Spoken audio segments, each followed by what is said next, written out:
Hey guys, tonight we're doing something a little different. We're sinking into a story that's somehow chaotic, modern, deeply relatable and uncomfortably funny. The tale of how America ran out of Adderall and why the black market versions floating around are turning into tiny orange-speckled hand grenades for your bloodstream. Not exactly soothing bedtime material, I know, but trust me, delivered slowly enough, it becomes the perfect lullaby for adults who have spent the last decade quietly whispering, "Did I take my meds this morning? Or did I just think about taking them?" Before we go any further, take a second to like the video and subscribe, but only if you genuinely enjoy this kind of midnight historical chaos. And thank you for suggesting this topic. You always bring the best ideas.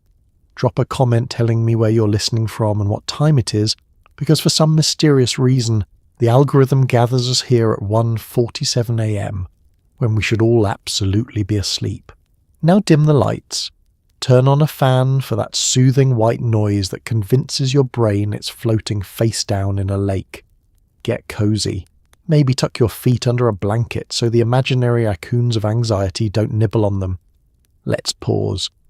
Have you ever wondered who actually invented ADHD medication and why the inventor once tried to market it as a diet pill for frazzled 1950s housewives? Have you ever thought about what happens when a country built entirely on productivity suddenly loses the medication that keeps millions of brains from turning into 47 browser tabs of unfinished thoughts? Why did a pharmacy line in 2023 suddenly felt like Black Friday at Walmart if Walmart sold executive functions? What happens when college kids start buying mystery pills from Chad, whose side hustle is crypto consulting, and why those pills sometimes contain whatever the opposite of dopamine is? And now congratulations. You've just woken up inside the American pharmaceutical system. The years, well, it doesn't matter. Time has no meaning here. Your prescription is delayed, your doctor is sighing through their nose, and somewhere a pharmaceutical CEO is blaming supply chain issues while swimming through a vault of money like Scrooge McDuck. Good luck. It all started in the 1920s, back when medicine was improvised, unregulated and mostly powered by vibes. You're sitting in a dusty lab beside a man who accidentally discovers amphetamines, shrugs, and says, "This makes me feel great." No one knows it yet, but this tiny chemical accident will one day stabilize millions of brains who cannot remember where they put their keys. Now take a slow breath, because the lab you're standing in is not exactly OSHA approved. Everything around you smells faintly like kerosene and questionable decisions. Glass jars sit unlabeled on shelves like little chemical mystery boxes. A single window is cracked open, not for ventilation, but because someone threw a chair during an earlier experiment. It's a peaceful place, in the way that a quiet minefield is technically peaceful. In the corner stands Gordon Alice, the chemist in question, squinting at a beaker like it's trying to emotionally manipulate him. He didn't come here intending to invent a medication that would one day keep half of American office workers employed. He was just trying to find a new asthma treatment. That's right, your favourite focus aid began as a failed attempt to make people wheeze less. He mixes little of this, a little of that, and you watch him create a substance that looks like sugar but behaves like enthusiasm. He injects a bit into himself because that's how medical research worked back then, and moments later he perked up like someone who just remembered they left the stove on. Suddenly he's talking faster, writing faster, cleaning faster. He probably alphabetizes his thoughts. Everything feels possible. Meanwhile, you sit quietly in the corner, watching a man accidentally cure the inability to finish a to-do list. Let's pause. Think about that moment in history. No ADHD diagnoses yet, no DSM categories, no commercials of adults joyfully organizing sock drawers. Just a man discovering a substance that turns the human brain into something resembling a functioning Windows desktop instead of 32 pop-up errors. As word spreads, other researchers begin testing amphetamines on anything that moves. rats, humans, students, overworked clerks, and probably someone's cousin. They discover that children with what teachers called excessive bouncing and emotional jazz hands suddenly sit still long enough to learn the alphabet. Adults who could never finish a sentence now reorganize entire filing systems. Doctors look at this and say, with scientific confidence, neat. The medical world is cautiously optimistic. The rest of the world is less cautious. By the 1930s, amphetamines are marketed for everything: fatigue, depression, low blood pressure, post-lunch sadness, and being alive during the Great Depression. You can stroll into a pharmacy and walk out with a bottle of focus-inducing rocket fuel for the price of a sandwich. Imagine trying that today. The pharmacist would tackle you before you reach the counter. Still, as you stand in that old, dusty lab, your imaginary lab coat starting to itch, you can feel something shifting. A cultural earthquake is beginning. Humans finally have access to a compound that can power their attention, their energy, their determination. And like most advances, it's both groundbreaking and mildly terrifying. The thing is, no one thinks about long-term consequences. No one imagines FDA regulations, prescription pads, or insurance companies asking whether you've tried mindfulness instead. No one predicts that stimulant medications will become essential for millions of brains that are built like overexcited hummingbirds. You glance back at Alice, still buzzing around the room like a Victorian squirrel. His discovery is the first domino. It will take decades before the world understands what this chemical can do, and even longer before anyone starts arguing about quotas, generics, or why Chad in a dorm room definitely should not have access to a pill press. But for now, in this sleepy little lab, surrounded by beakers and the soft hum of scientific chaos, history is changing. A single accident has just given the world a tool that will shape classrooms, workplaces, medical offices, and the inner lives of millions. And as you leave the room, the air settles into stillness again. The world has no idea what's coming, but you do. Because you were there the day America's favourite focus pill was born, completely by accident and powered entirely by vibes. You find yourself in a 1950s classroom where every child with undiagnosed ADHD is labelled energetic, difficult, or possessed by television.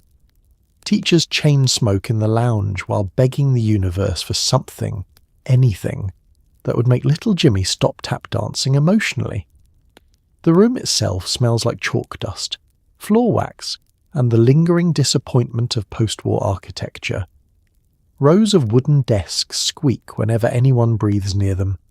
A giant flag hangs in the front of the class, not because anyone is feeling particularly patriotic, but because it covers a water stain the principal refuses to acknowledge.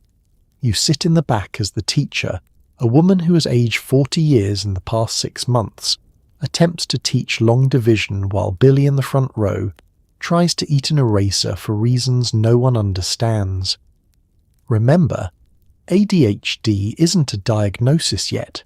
It isn't even a glimmer of an idea. To the adults in this room, these kids aren't neurodivergent. They're simply misbehaving.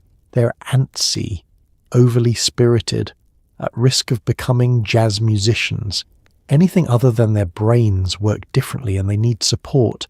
The teacher taps her pointer against the chalkboard in a desperate Morse code of survival, hoping the noise will somehow summon focus from the ether. You glance around the classroom and watch an entire generation of children trying to exist without the vocabulary to explain what's happening inside their heads. One kid stares out the window, convinced a bird is sending him secret messages. Another taps their pencil in a rhythmic pattern that sounds suspiciously like Morse code. A girl in the corner reads a book inside her desk because she can't mentally withstand another lesson on fractions. And in the middle of it all, little Jimmy, the patron saint of unmedicated enthusiasm, is tempting to climb the radiator like it's Mount Everest. Teachers in this era rely on the tools available to them: raised eyebrows, stern sighs, and the sentence, "Why can't you just behave like everyone else?" A phrase that would one day be recognised as deeply ironic, because statistically, everyone else would eventually be diagnosed with ADHD too. Let's pause and breathe for a moment. In this soft, sleepy haze of a classroom, you can feel the friction between expectations and reality. These children aren't misbehaving out of malice. They're simply working with brains wired for rapid curiosity and low tolerance for boredom. And the modern world hasn't built the scaffolding yet to help them climb. The school day limps toward lunch, and you watch the teacher shuffle toward the lounge, her temple of temporary relief. Inside, the air is a fog of cigarette smoke thick enough to butter toast with. Teachers collapse onto plastic chairs, whispering battle strategies like war generals. He drew on the wall again. The wall. He climbed under his desk and refused to come out. He asked me what the point of long division is.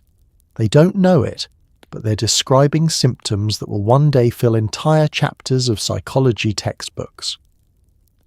Back in the classroom, the children return from recess with the chaotic energy of wild horses.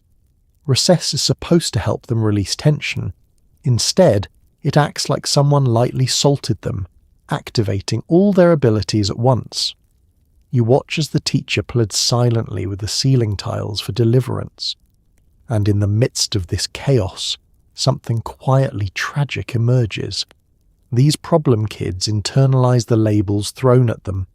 They hear the sighs, the reprimands, the low expectations. They learn to see themselves as unruly, broken, incapable of fitting in.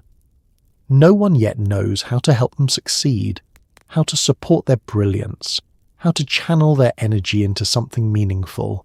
But someday, everything will change. Someday, scientists will study these children and finally understand the patterns their parents dismissed as too much energy.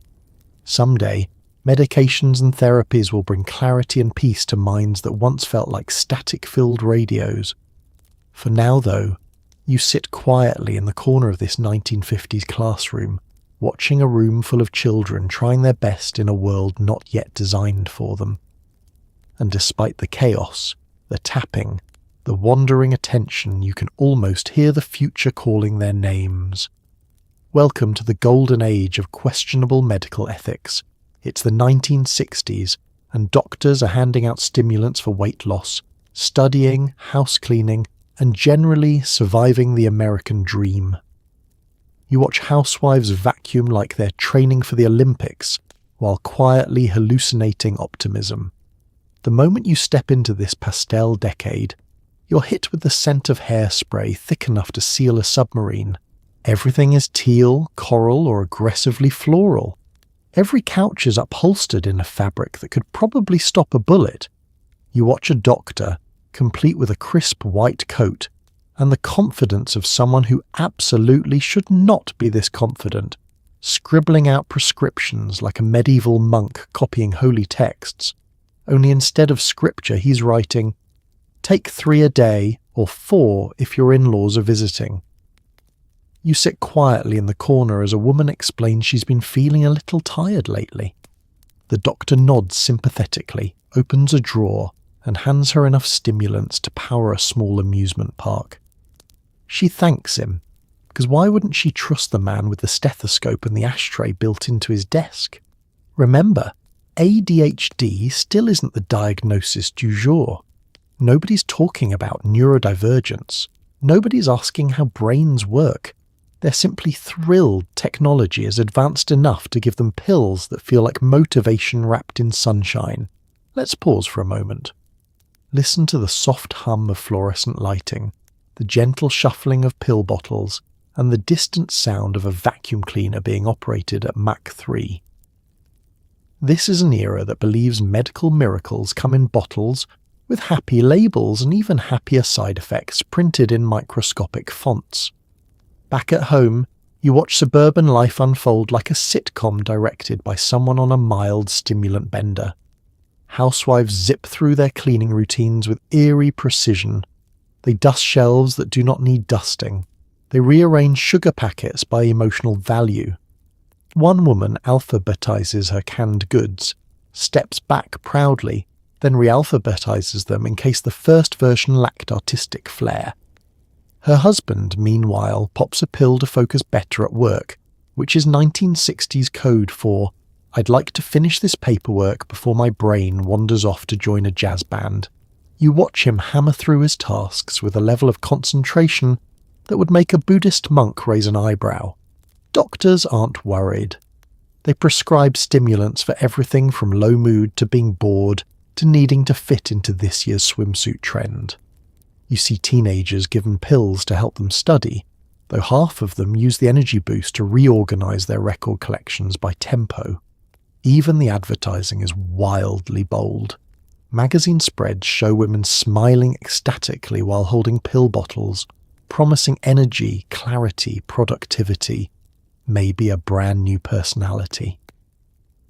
Ads tell mothers they'll be better parents if they simply stay bright and lively with the help of tiny tablets that, chemically speaking, are one polite step away from power washing your dopamine receptors. You watch this 1960s optimism swirl around you like a fizzy soda, sweet, effervescent, and absolutely unaware of the long-term consequences. It's an era of trust. Trust in doctors, trust in pharmaceuticals, trust in the idea that modern life can be conquered with a little orange pills and a can-do attitude. But beneath the cheerful veneer lies something quieter. Misdiagnosed kids, chronically exhausted adults, overwhelmed students, all unknowingly treating conditions no one has named yet. Stimulants are helping, yes, but in a scattershot way, like fixing a leaky roof with duct tape and good intentions. And while today's world whispers about shortages, regulations, and carefully monitored prescriptions, you stand here watching the inverse, an era of abundance so unrestrained it borders on surreal. The decade swirls gently around you. A woman sprints past holding a mop like a javelin. A man files taxes with religious fervour. A doctor lights a cigarette and casually writes 3 more scripts. It's calm. It's absurd. It's America discovering speed and absolutely not reading the fine print. It's the 1980s, and you've just been diagnosed with attention deficit disorder, a phrase that sounds like your brain forgot to pay rent. Researchers scramble to understand it while kids collect pink Ritalin tablets like Pokemon. The moment you step into this decade, the world around you becomes aggressively neon. Everything is buzzing, literally. The fluorescent lights above you flicker with the energy of 1,000 caffeinated bees.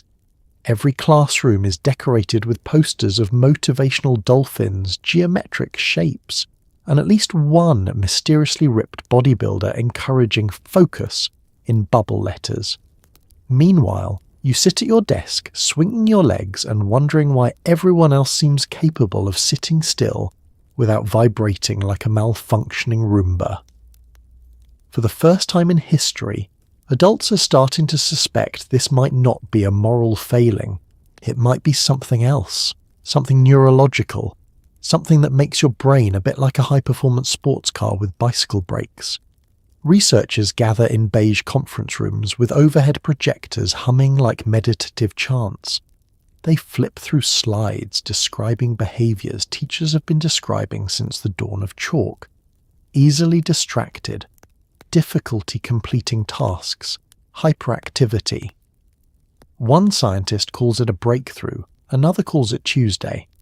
Kids, meanwhile, have no idea a revolution in mental health is happening around them. They just know a new pill has arrived, one that looks suspiciously like candy and works suspiciously well. The smallest, pinkest tablets you've ever seen. Ritalin. You take one, and suddenly your brain is like, oh, this is what everyone else's thoughts feel like. Organised, sorted, not constantly shouting like a crowded bus stop inside my skull. Let's pause for a moment. Listen to the classroom around you.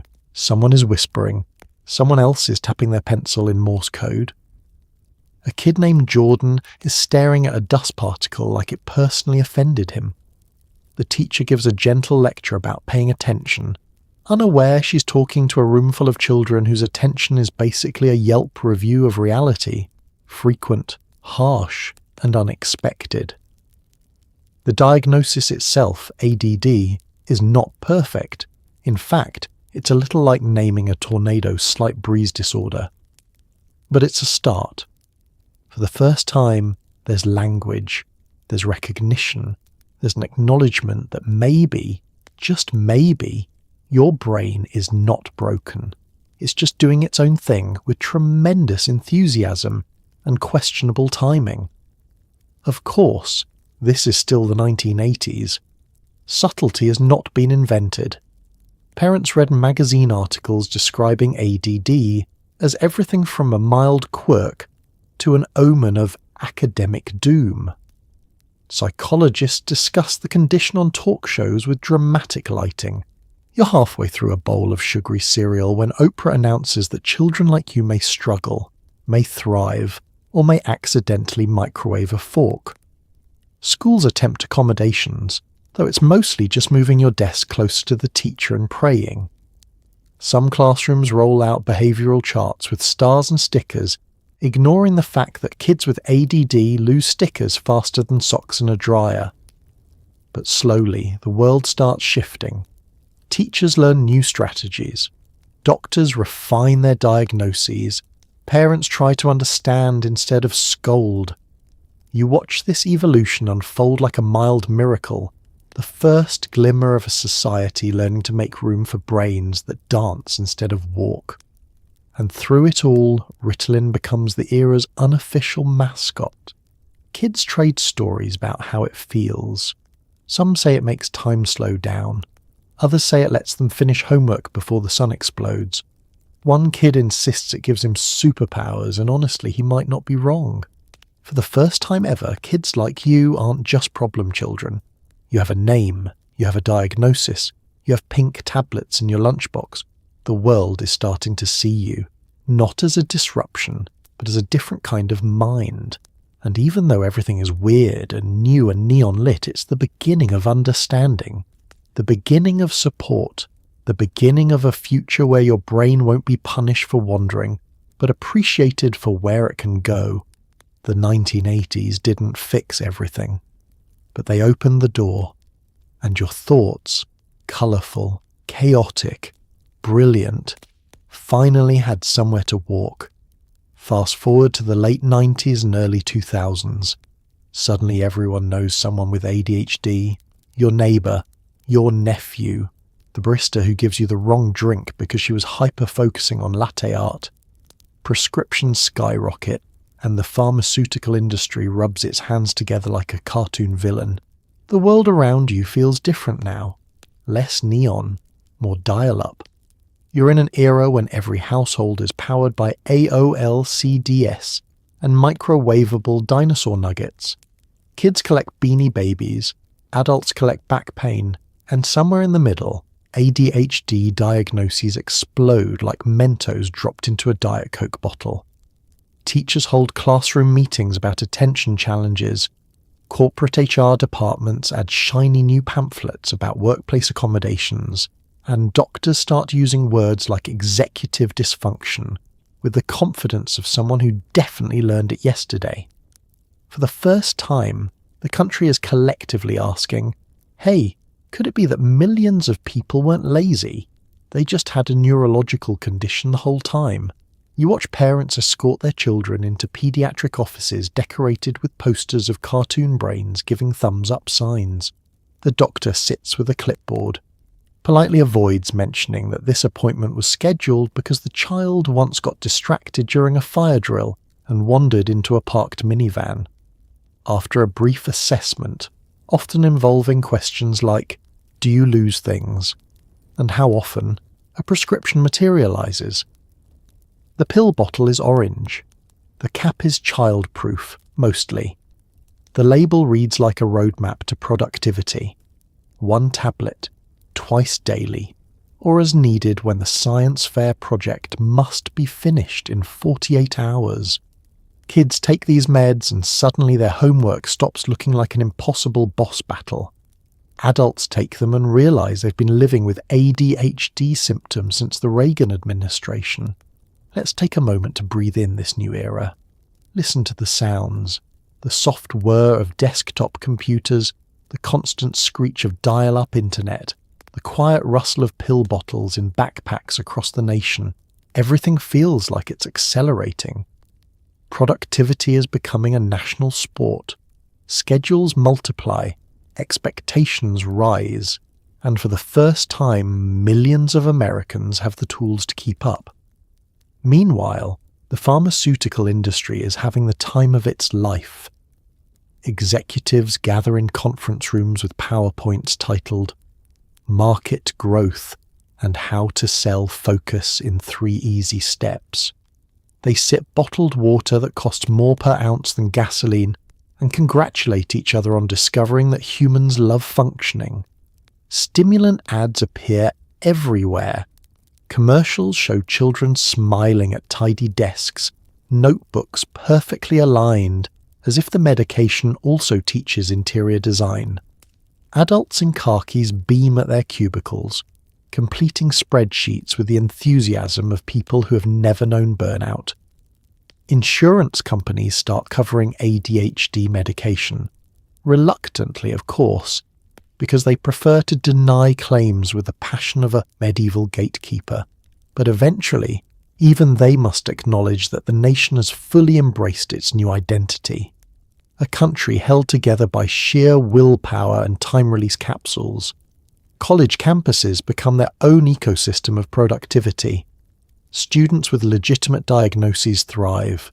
Students without diagnoses suddenly feel inadequate next to classmates, laser-focused enough to outline entire textbooks in a single afternoon. Libraries fill with the soft tapping of keyboards and the quiet desperation of young adults simultaneously trying to understand philosophy and their own frontal lobes.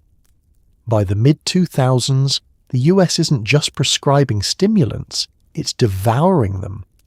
America becomes the world's largest consumer of ADHD medication, outpacing every other country the way a golden retriever outpaces a toddler in a foot race. Researchers around the world look at US stats and say, politely, are you guys okay?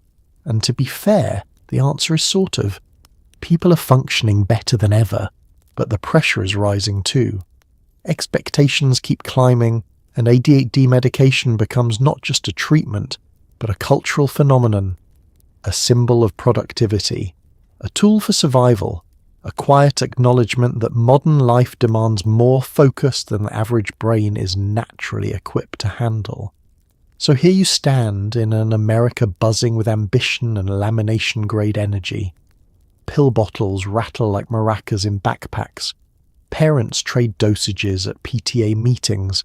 Doctors refill prescriptions with the efficiency of vending machines. And the whole time the country keeps moving faster and faster toward a future where the need for focus will outpace the supply. But that's a crisis for another decade.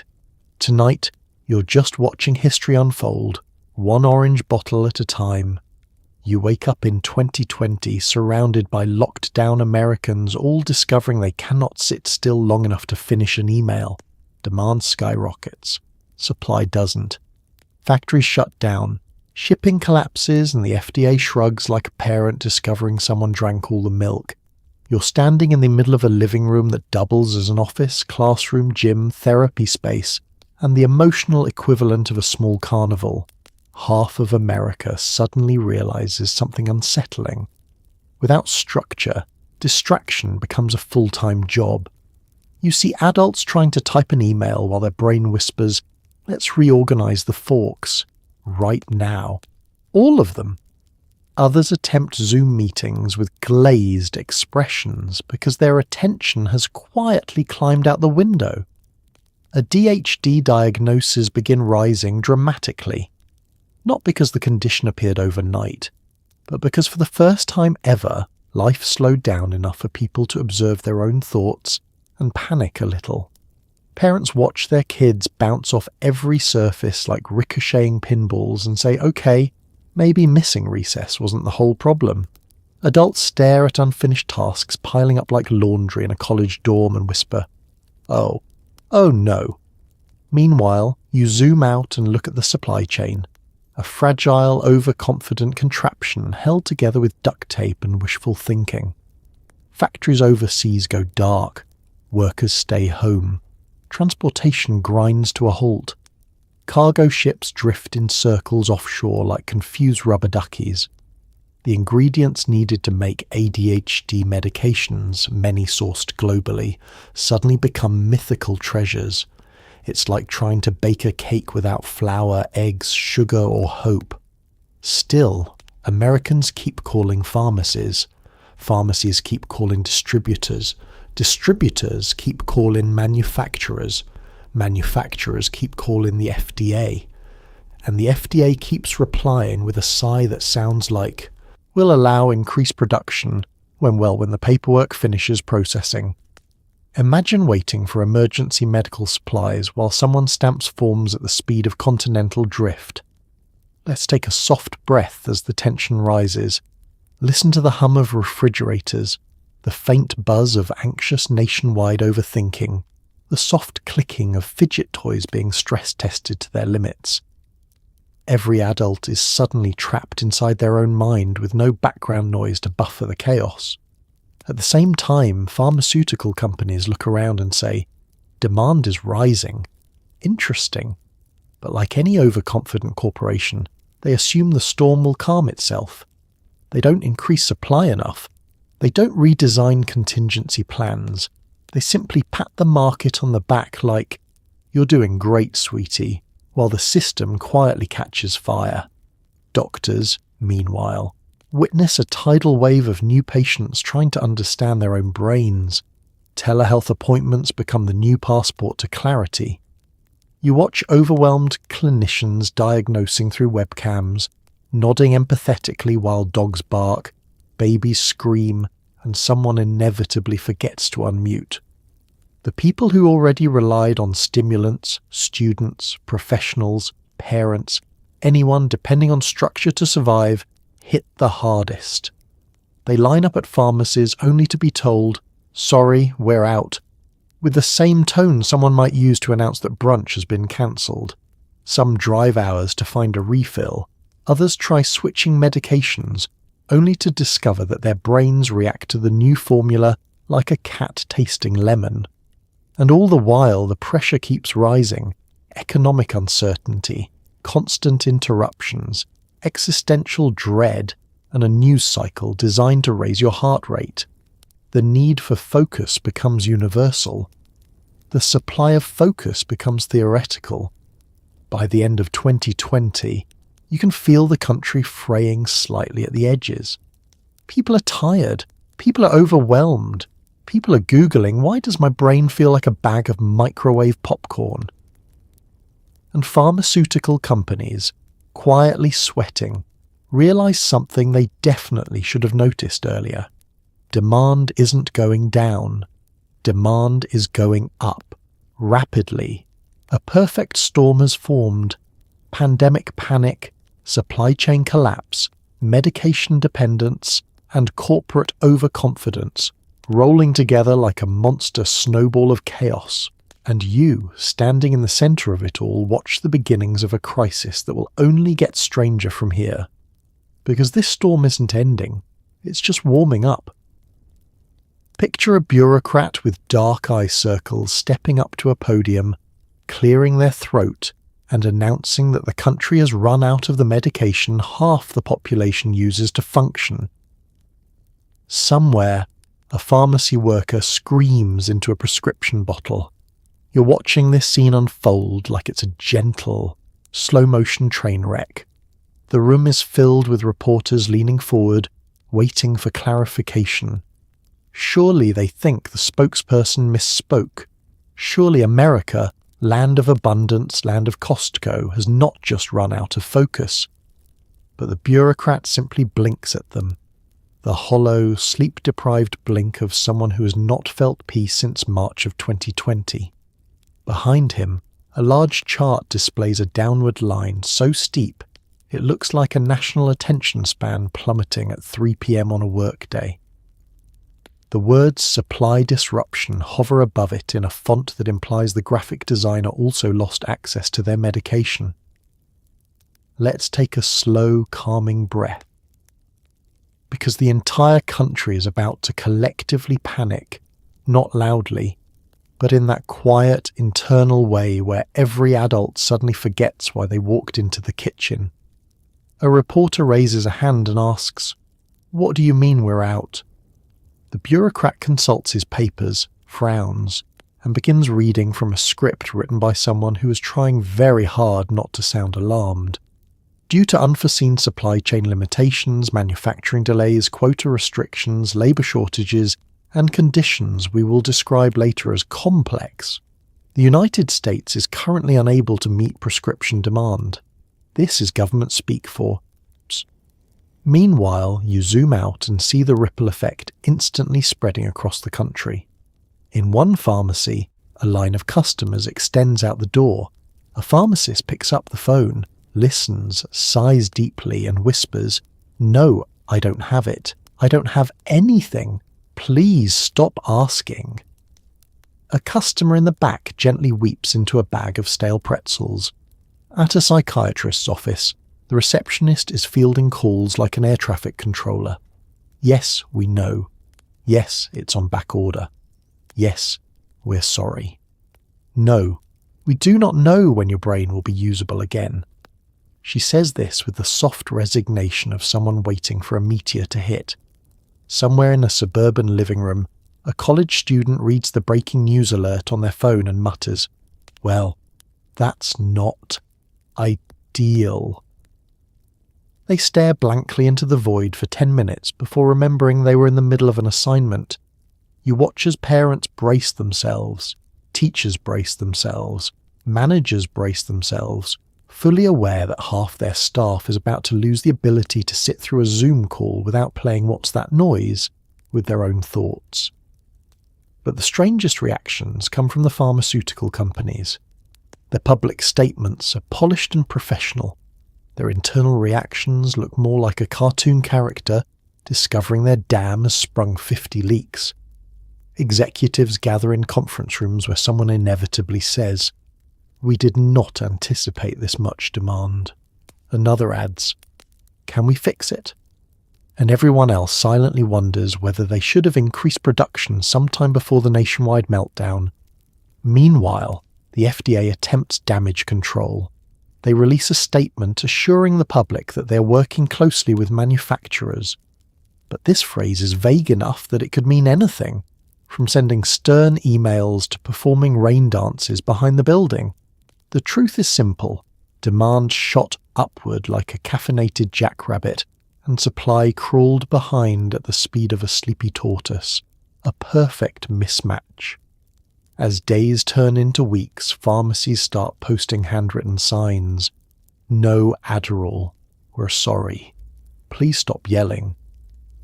Patients begin swapping tips online like Victorian-era survivalists, which pharmacies still have stock, which generics work best, which doctor will refill without crying. And through it all, you stand gently in the middle of the chaos, watching an entire nation try to function without the medication that helps it function.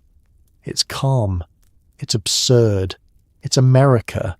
The moment it learned what "we're out" really means, you walk into CVS for your refill and walk out emotionally closer to 5 strangers in line.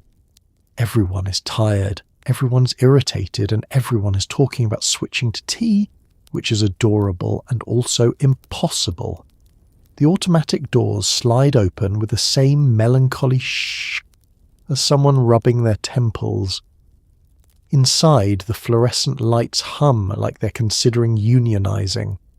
You take a slow breath, already sensing the emotional weight radiating from the pharmacy counter. It feels less like a retail store and more like a low-budget crisis center decorated with nasal spray. You join the line. The line joins you back. There are 7 people ahead of you, all staring at their phones, not because they're reading anything. Oh no, but because they're trying not to make eye contact with their own anxiety. The woman in front of you clutches a large iced coffee like it's a therapy animal. The man behind you is whispering motivational phrases to himself, which is honestly very sweet. Someone sighs loudly. Instantly, the group turns toward them with the recognition of soldiers sharing a trench. Let's pause and soften our shoulders. You can practically feel the unspoken question hanging in the air. Do they have it today? It's the modern equivalent of checking for rain clouds, only instead of getting wet, you simply don't function. A pharmacy tech emerges from behind the counter. Their expression is the emotional cousin of a potato chip left out overnight. You watch them brace themselves before calling next, a word that today carries more despair than progress. When the woman with the iced coffee steps forward, you all lean in just slightly. Not enough to be rude, but enough to gather intel. The tech checks her prescription, taps the keyboard, squints at the screen, and inhales with the same hesitation someone uses before admitting they've dented the rental car. I'm sorry we're still out. The woman nods slowly, as if she expected this. She wasn't just preparing for disappointment, she preheated the oven. The group exhales as one. You might not know these people, but in this moment, you're bound together by shared pharmaceutical grief. Then it starts. The chatting, the bonding, the quiet, soothing commiseration. When did you run out? 3 days ago. Oh, honey, I'm on day 7. My doctor says try green tea. Everyone laughs. It's not joyful laughter. It's the soft, hollow kind people use when acknowledging a tragic joke they're forced to live inside. You inch forward in the line as conversations bloom around you like mildly stressed wildflowers. A college student explains they switched to instant coffee, and now their hands vibrate like tuning forks. A dad confesses that without his prescription, he tried organising the garage and accidentally created an obstacle course. Someone says, "Have you tried meditation?"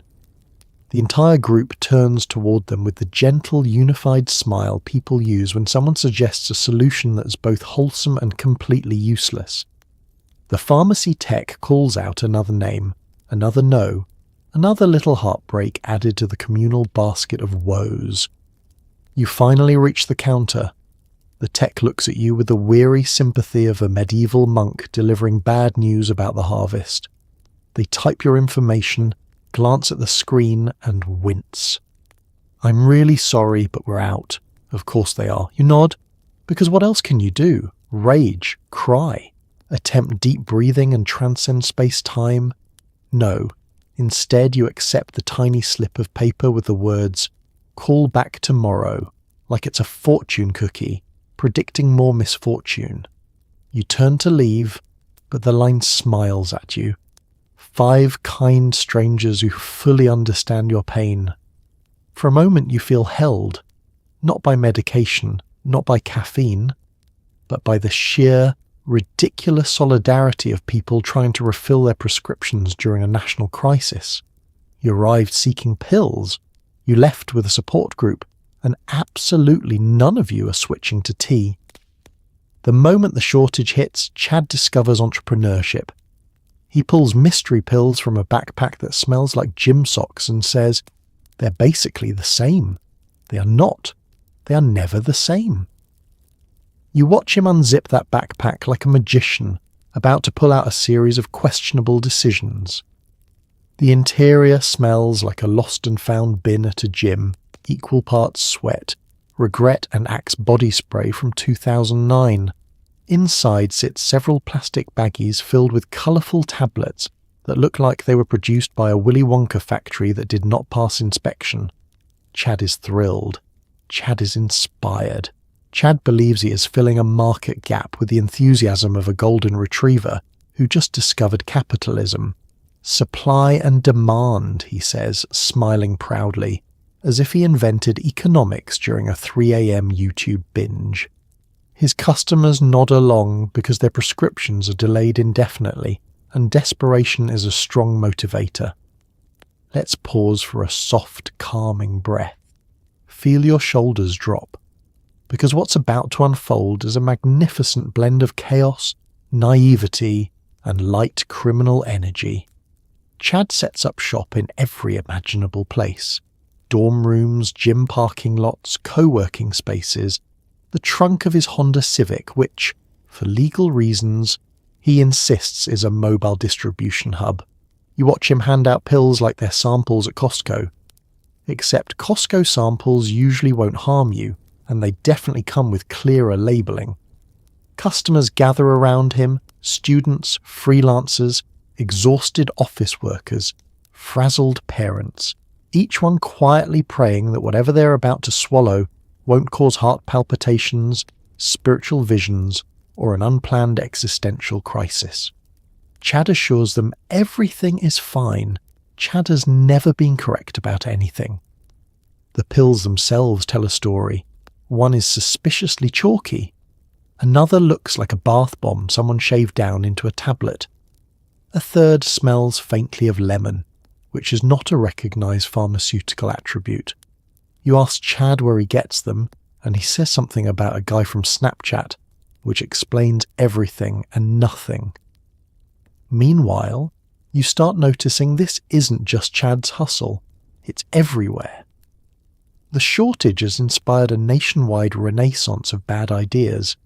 In coffee shops, whispered conversations begin with, "You know a guy." In gyms, trainers slide pills across weight benches like undercover agents. College students create spreadsheets ranking unofficial alternatives, which is adorable and terrifying. Some people get creative. One woman proudly announces she's microdosing espresso beans, which is just eating coffee like a goat. A programmer tries combining caffeine gum with energy drinks, and is last seen running laps around his apartment at 2 a.m. A law student attempts to make her own pills using ground-up vitamin B and blind hope. But nothing compares to the mystery pills flooding the black market. You watch a group of friends examine one under the light like jewel appraisers. It sparkles. It shouldn't. One person claims it helped them focus for 4 hours. Another says it made them clean their entire apartment, cry twice, and reorganize their childhood trauma alphabetically. Chad continues selling with astonishing confidence. No refunds, he says, as though anyone expected refunds.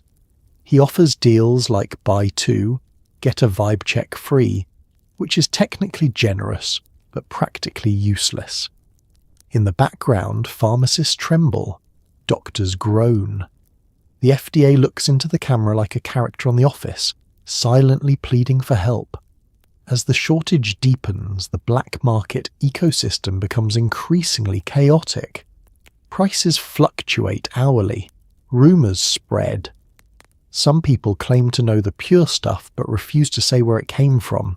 Others turn to Reddit, which is like seeking medical advice from a crowd yelling through traffic cones. And through it all, Chad thrives. Not well, not ethically, but undeniably.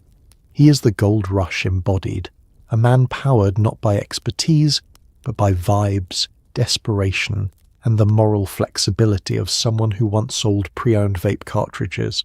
You stand there, watching this bizarre underground economy bloom like a mushroom in a dark basement. A shortage created the vacuum. Chad filled it. Badly. And absolutely no one is safe. On college campuses, a new hero emerges. Someone who is failing Econ 101 but is now running a small underground stimulant empire from his dorm. You watch him measure dosages using a plastic spoon from Taco Bell. It is here, in the fluorescent-lit labyrinth of communal kitchens, unwashed hoodies, and half-written essays, that this new figure rises. He is not academically gifted. He is not organised. He cannot remember his student login half the time. But he has something far more valuable, access. Or at least he claims he does. because the shortage has turned every college student into a minor economist specializing in supply, demand, and questionable life choices. His dorm room is exactly what you expect. A twin bed that looks like it survived a natural disaster, a pile of laundry that is now legally a mountain, and a desk covered in empty energy drink cans forming a small metallic cityscape. In one corner sits a lamp with a crooked shade that flickers ominously, as if warning you to turn back. He calls himself the Plug, though his real name is Trevor, and his student ID photo confirms he once had hope. His operation is small but spirited. His inventory, scattered in an old shoebox beneath his bed. His business model, pure chaos. His customer service, above average considering he conducts transactions while wearing pajama pants covered in cartoon sharks. Let's take a calm, grounding breath as you observe his process, if process is the right word. He scoops little piles of powder into empty gel caps with the same precision someone uses to sprinkle salt on fries. The Taco Bell spoon trembles slightly. He reassures you this is exact science, even though everything about this moment screams group project gone wrong. Outside his door, the hallway has become a waiting room of anxious undergrads clutching laptops and iced coffees. One girl murmurs, "I have 3 papers due," as though confessing a sin. Another whispers, "I haven't slept since midterms." Someone else simply stares into space, contemplating dropping out to start a mushroom farm. The Plug opens the door dramatically. "Next," he says, like a barista taking coffee orders, except the stakes are higher and the hygiene is lower. Students pour into his dorm like pilgrims seeking enlightenment. They speak in hushed tones about productivity, finals, and how the shortage has turned their GPA into a hostage situation. The Plug nods solemnly and hands over a tiny baggie priced at whatever he dreamed up that morning. Meanwhile, campus life begins shifting around this underground stimulant ecosystem. Libraries fill with jittery students tapping keyboards like woodpeckers. Study rooms become pressure cookers of stress and ambition. A junior majoring in political science tries to write a 10-page paper in one sitting, and ends up reorganizing her entire Google Drive instead. A biology student takes something from the Plug and cleans the faucets in the dorm bathroom at 4 a.m. The RA pretends not to know what's happening. They have their own problems, like enforcing quiet hours in a building where someone once rollerbladed through the hallway playing a trumpet. Professors notice odd patterns too. Students show up to class extremely alert, furiously taking notes on topics that do not require this level of intensity. Some stare so hard at the whiteboard that it feels like they're trying to absorb knowledge via laser beam. And yet, despite all the madness, a strange sort of community forms. In group chats, students trade intel on which professors curve grades, which vending machines eat money, and which mystery pills from the Plug cause mild existential dread. People are stressed, exhausted, and trying desperately to hold on to their academic lives with fingertips made of caffeine and prayer. The Plug himself? He remains blissfully unaware that his entire operation is held together by duct tape, overconfidence, and the fact that no one else wants to drive to 5 pharmacies a week searching for an actual prescription. As finals approach, his empire peaks. His room becomes Grand Central Station for sleep-deprived scholars. He stands in the doorway wearing a hoodie that says "Rise and Grind," even though he has not risen or ground anything academically all semester. Eventually, campus police catch wind of an uptick in suspicious plastic spoons, and the Plug must go dormant for a few weeks. But legends never truly disappear. They just switch dorm buildings, and as you watch him pack up his shoebox, you realize you've witnessed the natural evolution of a college crisis. Shortage to desperation to entrepreneurship to Taco Bell spoons to chaos. A tale as old as time, or at least as old as student loan debt. In this chapter, you examine a blue tablet so perfect it could win a beauty pageant. Unfortunately, it contains fentanyl, drywall dust, or possibly both. Your brain does a quiet scream. You hold the pill between your fingers, feeling the smooth, factory-perfect lacquer that screams legitimacy and lies. It is stunning, honestly. The Miss Universe of tablets, glossy finish, perfectly beveled edges, a colour so convincingly pharmaceutical you half expect it to whisper side effects to you. If medications had an Instagram, this counterfeit would be an influencer. But beneath that flawless exterior lies a chemical chaos smoothie, a roulette wheel, a grab bag of surprises in the same way a collapsing mine is a surprise. You set the pill down gently, like it's a baby bird made of nitroglycerin, and look closer. It looks like Adderall, sure, but something's off. Maybe the blue is a little too cheerful. Maybe it's too smooth, like a tablet that spent 2 hours being photoshopped. Maybe it's the fact that it smells faintly minty, industrially minty. A red flag in peppermint clothing. Let's take a slow breath as you step back and examine the large landscape. The counterfeit pill crisis sweeping across America like an overly enthusiastic but deeply incompetent magician. It begins innocently enough. Someone, somewhere, often on Snapchat, Instagram, or every app your parents warned you about, offers real Adderall promise. They use emojis, they use winking faces, they use that faux-friendly tone that says, "I would absolutely sell you oregano and call it basil." These sellers are not pharmacists, they are not chemists, they are not trained. They are men who bought a pill press on the internet for $189.99 and learned everything they know from YouTube tutorials hosted by people who definitely should not be allowed near chemicals. You watch one of them in action. He pours powders into the machine like a kid making mud pies. A little caffeine powder here, a little crushed vitamin there, a little fentanyl, because why not ruin absolutely everything, and then uses his full body weight to press the mixture into something resembling medicine. He holds the finished tablet up to the light proudly. You recoil instinctively. His roommate applauds. The roommate should not be applauding. Back in your imaginary lab of horrors, you watch as these pills get shipped off in plastic baggies, disguised as candy wrappers, gum packets, and in one case, a literal sock. They enter the world looking professional and behaving like landmines. The people who end up buying them, not villains, not criminals, just overwhelmed college students, exhausted adults, people with legitimate prescriptions who suddenly cannot refill them, people who don't want a high, just a functioning prefrontal cortex.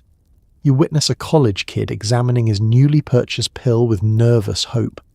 He squints at it like a jeweller appraising a cursed gemstone. He wants to believe it's real. He needs to believe it's real. His exam is tomorrow. His attention is somewhere in the Bermuda Triangle, and he doesn't know what else to do. But the risks, they're enormous. Lethal, even. The tiniest speck of fentanyl can shut down a life. Drywall fillers can shred lungs. Unknown binders can cause everything from panic to paralysis, and the body doesn't care how pretty the pill was. Still, the counterfeit market thrives because desperation does. When legitimate medication becomes scarce, people turn to whatever looks convincing, and these fakes look very convincing right up until they don't. You zoom out, taking in the scene, a nation trying to function amidst shortages, forced choices, and an increasingly dangerous underground supply. Doctors warn, parents fear, harm reduction advocates hand out test strips, and still the pills circulate, smooth, polished, deadly, deceptive. You look back down at the little blue tablet still sitting there like it wants to be trusted. It is beautiful. It is dangerous. It is proof that in times of shortage, even hope can come wrapped in poison, and your brain rightfully does another quiet scream. Here you watch a makeshift pill press in a basement, an unlicensed, untrained operator producing Adderall that is equal parts caffeine powder, despair, and household chemicals.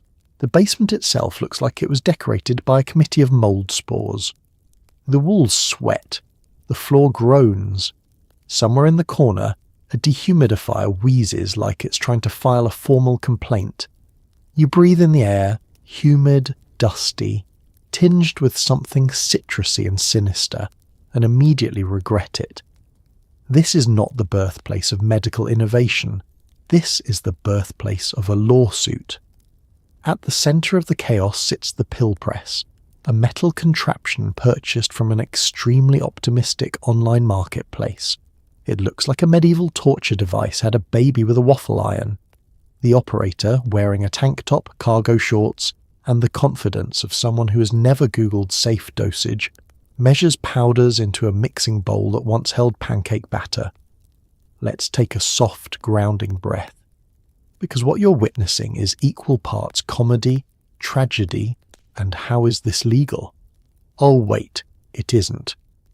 He begins mixing the ingredients. Step 1, caffeine powder, enough to keep a herd of alpacas awake through tax season. Step 2, some crushed up nootropic he bought because a wellness influencer promised it would support ambition. Step 3, drywall dust.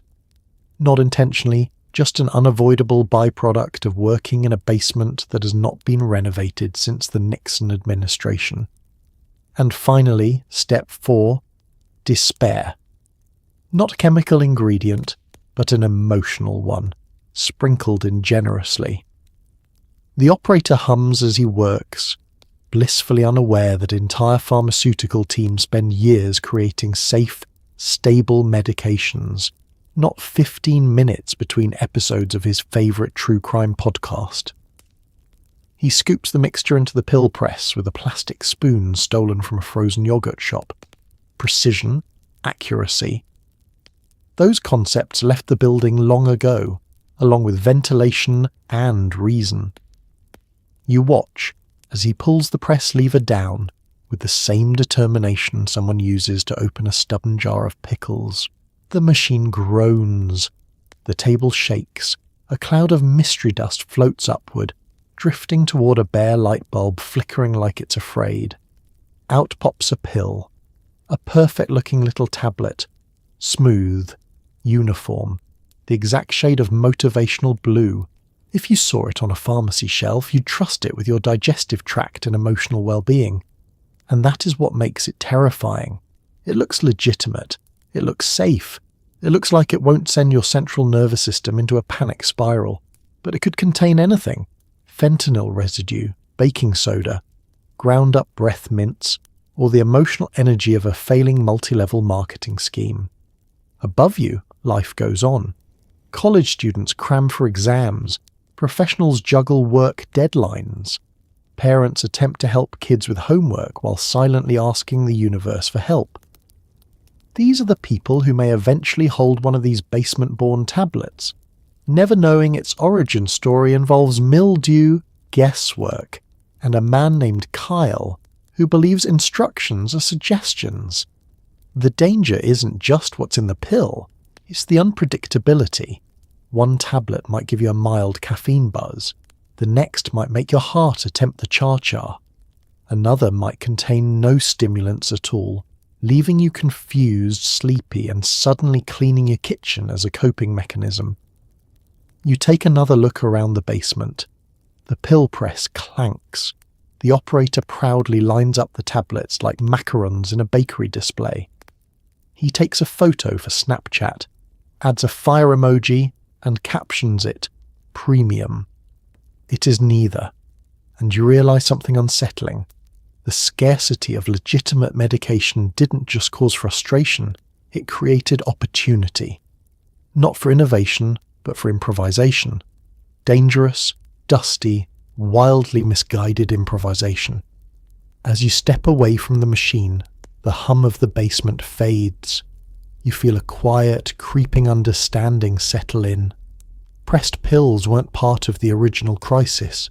They emerged from the shadows, and in their tiny, deceptively perfect forms, they carry the biggest danger of all. They pretend to be exactly what you need while being everything you don't. The DEA meant well. They usually do. But their annual amphetamine production quotas, unchanged during soaring ADHD diagnoses, created a perfect bottleneck. You watch agents inspect factories with clipboards while millions of Americans try to remember their own birthdays. Imagine the scene. A vast pharmaceutical manufacturing floor humming with stainless steel vats, conveyor belts, and people in hairnets who look like they haven't slept since the Bush administration. The machinery is cranking, pills are rattling, alarms are beeping, but the quotas are immovable. Production caps sit over the whole industry like a glass ceiling made of paperwork. And in stroll the DEA agents, calm, composed, holding clipboards with the gravitas of medieval scribes. They walk slowly, thoughtfully, inspecting equipment with the same intense focus you use when pretending to read a menu you've already memorized. They nod at machines, they nod at workers, they nod at things that don't need nodding at. And then, after all the nodding, they say, yes, everything seems in order. Continue producing exactly as much as you did last year. You feel the entire building exhale in disappointment. Let's take a breath too. Let your shoulders release. Because what you are witnessing is not malice, just a spectacularly unfortunate mismatch of timing, demand, and bureaucratic inertia.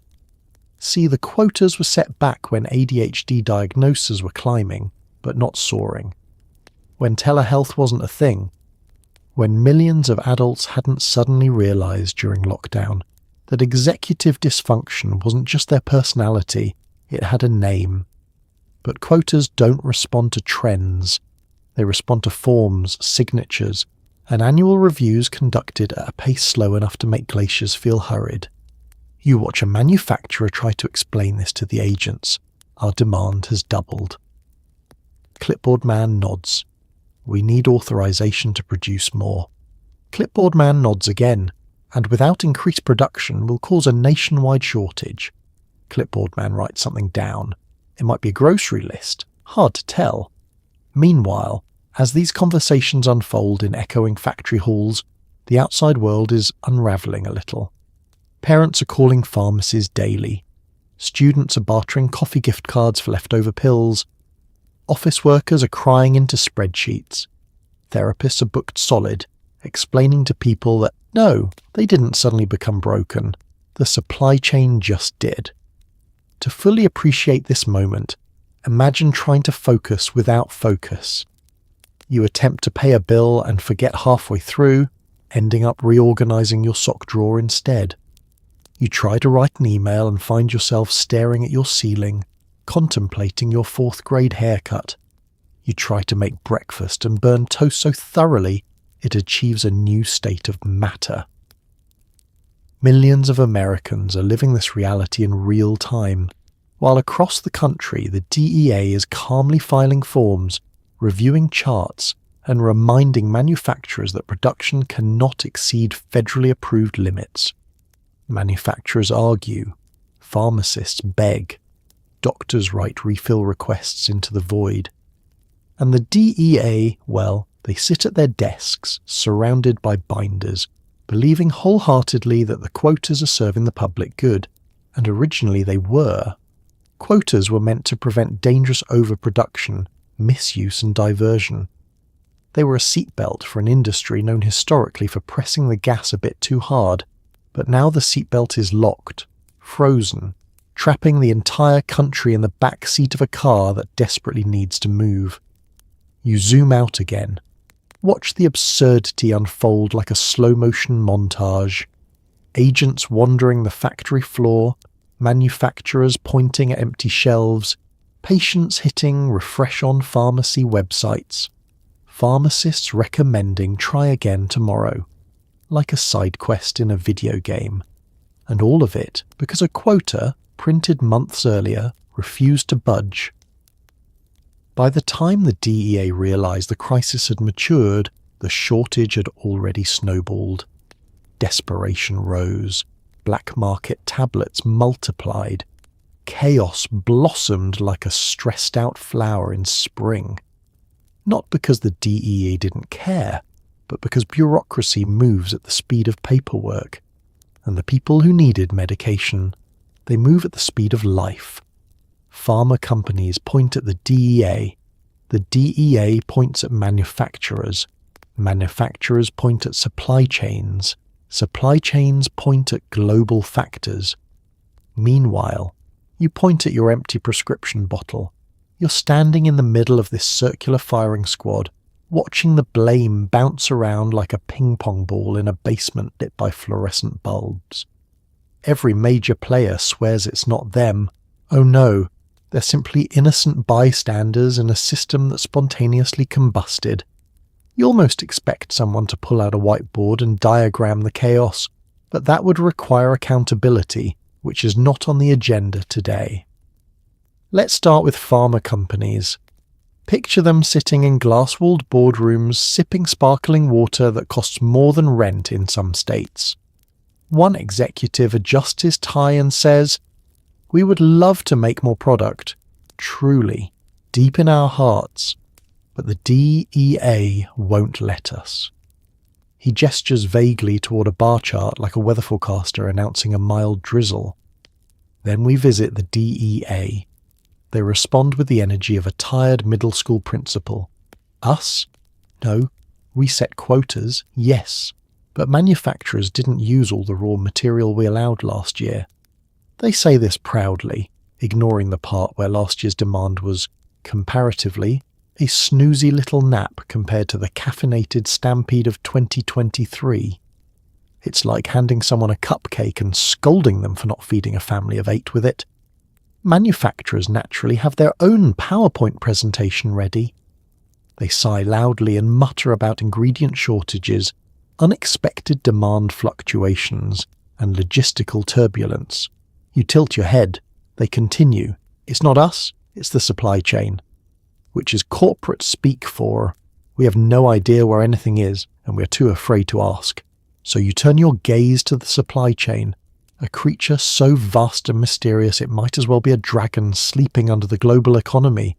It lumbers, it groans, it occasionally bursts into flames. Shipping containers sit stranded at ports. Cargo ships idle offshore like they're waiting for concert tickets. A forklift operator named Carl calls in sick for 3 weeks straight, and suddenly 40 million people can't refill their prescriptions. When pressed, gently, politely, the supply chain shrugs and says its favourite line, global factors. These include pandemics, labour shortages, geopolitical tensions, weather events, and what appears to be general vibes-based malfunction. You wait for someone to define global factors. Everyone smiles mysteriously. No definition is forthcoming. Meanwhile, your bottle is still empty. Let's pause and take a slow breath. Feel the absurdity wrap around you like a weighted blanket made of bureaucracy. Every entity insists they are doing their absolute best. Every entity insists someone else dropped the ball.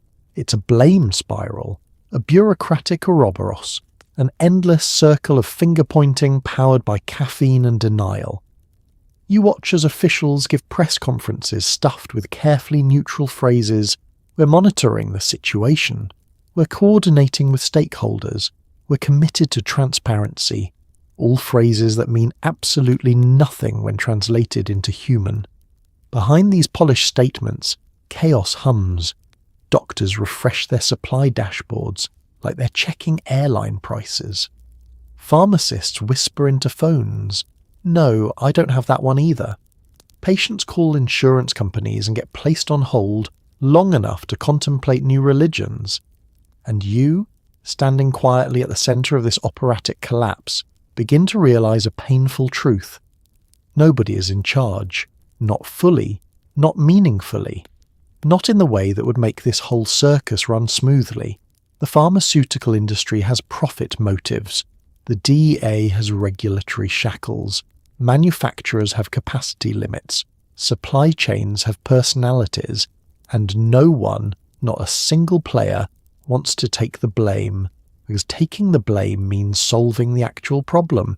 So you're left holding your empty prescription bottle like a tiny plastic symbol of national dysfunction. You spin it in your fingers. It rattles once, just enough to mock you. Above you, the corporate blame game continues. Fingers point, emails circulate, committees meet, charts are printed. But refills, those apparently must wait. Because no matter where the problem started, one thing is clear.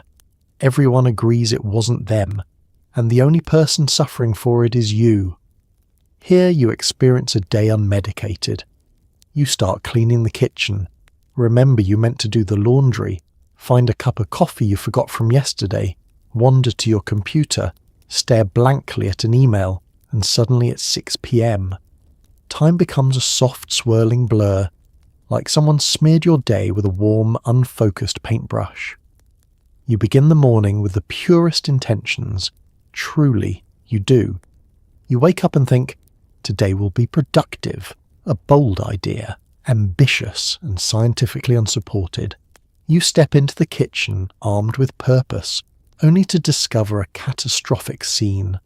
Last night's dishes, a colony of crumbs, and the haunting memory of a banana you bought with good intentions. You start cleaning. It feels right. It feels proactive. It feels vaguely heroic. But then you remember the laundry. A gentle alarm in your brain whispers, the wet clothes have been in the washing machine since Tuesday.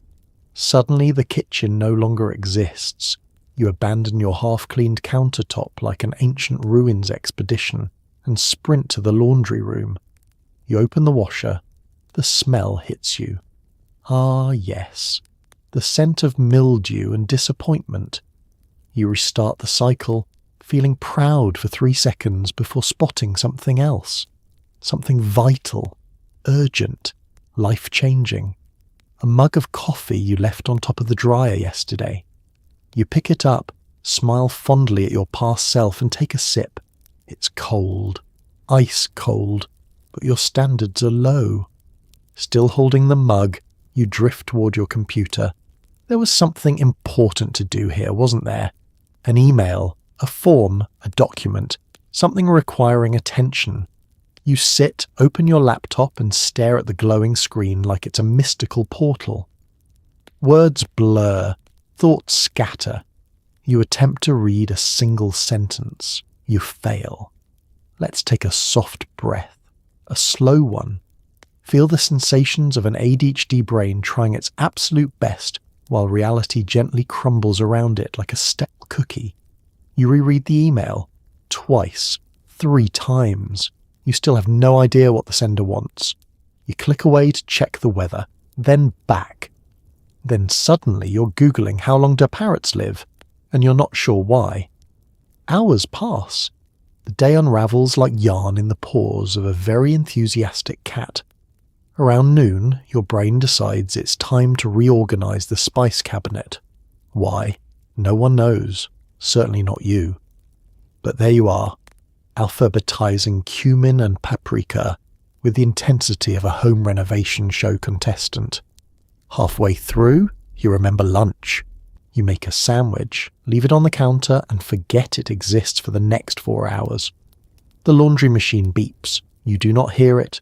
Your phone vibrates. You check it. You forget why you checked it. You walk into the living room and instantly forget what you came for. You stand there, lost, staring into the middle distance like a Victorian ghost. Then you spot a random sock on the floor and think, "All right, laundry," before wandering back toward the washer like you've been summoned by an ancient prophecy. The kitchen is still half cleaned. The email is still unanswered. The coffee mug has migrated to 3 different rooms. Your to-do list has become an emotional support object rather than a functional tool. By late afternoon, you enter the time blindness vortex, a mysterious neurological portal where hours evaporate without your consent. You glance at the clock. It's 3:15. You blink. It's 6 p.m. Dinner looms. Responsibilities loom. You wonder how everyone else seems to effortlessly exist in the world, while your brain behaves like a browser with 27 tabs open, 2 frozen, and 1 playing music you can't find. And yet, you've lived a full day. You've wandered, wondered, discovered, improvised. You survived, not efficiently, not elegantly, but earnestly. This is the ADHD brain without medication. A beautiful, chaotic whirlwind of good intentions, detours, tiny triumphs, and time distortions. A brain that tries, a brain that cares, a brain that simply needs a little help catching up with itself. This segment follows exhausted adults juggling kids, jobs, bills, aging parents, and now executive dysfunction. Middle-aged Americans collectively whisper, "I cannot raw dog life like this."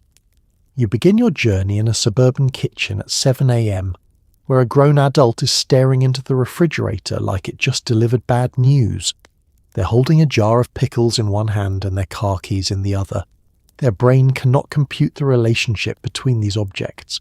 Behind them, a child spills cereal, a dog barks at a leaf outside, and a calendar on the wall silently judges them with 14 overlapping appointments. This is adulthood in 2023, chaotic, overstimulating, and powered almost entirely by caffeine and obligation. You watch them shuffle toward the coffee maker, hoping the machine will summon enough mental clarity to remember what day it is. But without ADHD medication, the brain remains a chaotic snow globe. Everything swirling, nothing settling. They try to plan the day, only to end up reorganizing the junk drawer. They try to answer an email, but instead begin researching vacuum cleaners from the 1990s. They try to load the dishwasher, and suddenly they're deep cleaning the pantry shelves for reasons unknown. Let's take a soft breath with them. Feel the tension, feel the overwhelm. Feel the adult yearning for 5 whole minutes of silence and a brain that works consistently. The pressures add up. Work demands efficiency. Children demand snacks. Bosses schedule meetings at 8:30 a.m. Parents call needing help understanding Wi-Fi. Bills arrive like uninvited guests with no concept of timing. And in the background, the shortage looms, quietly, ominously, like a storm cloud made of back-ordered prescriptions. You watch adults try to function anyway. They set timers, they use sticky notes, they download apps that swear they'll help manage tasks but end up forgotten in a folder labelled productivity maybe.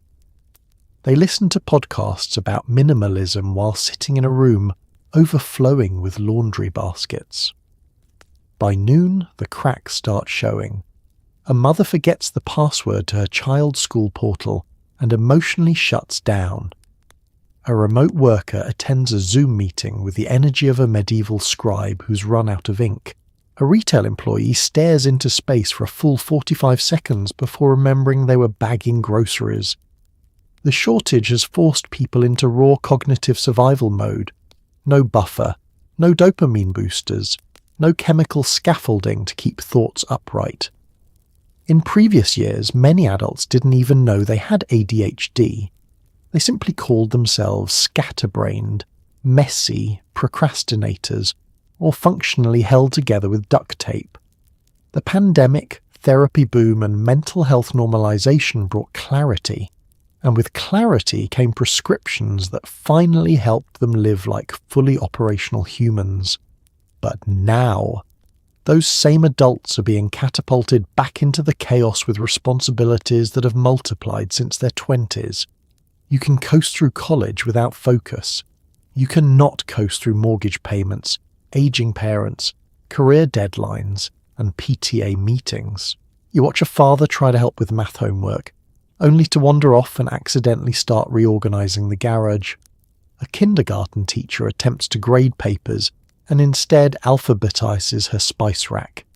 A nurse works a 12-hour shift, comes home, tries to schedule appointments, and ends up watching raccoon videos for an hour because her brain simply rebels.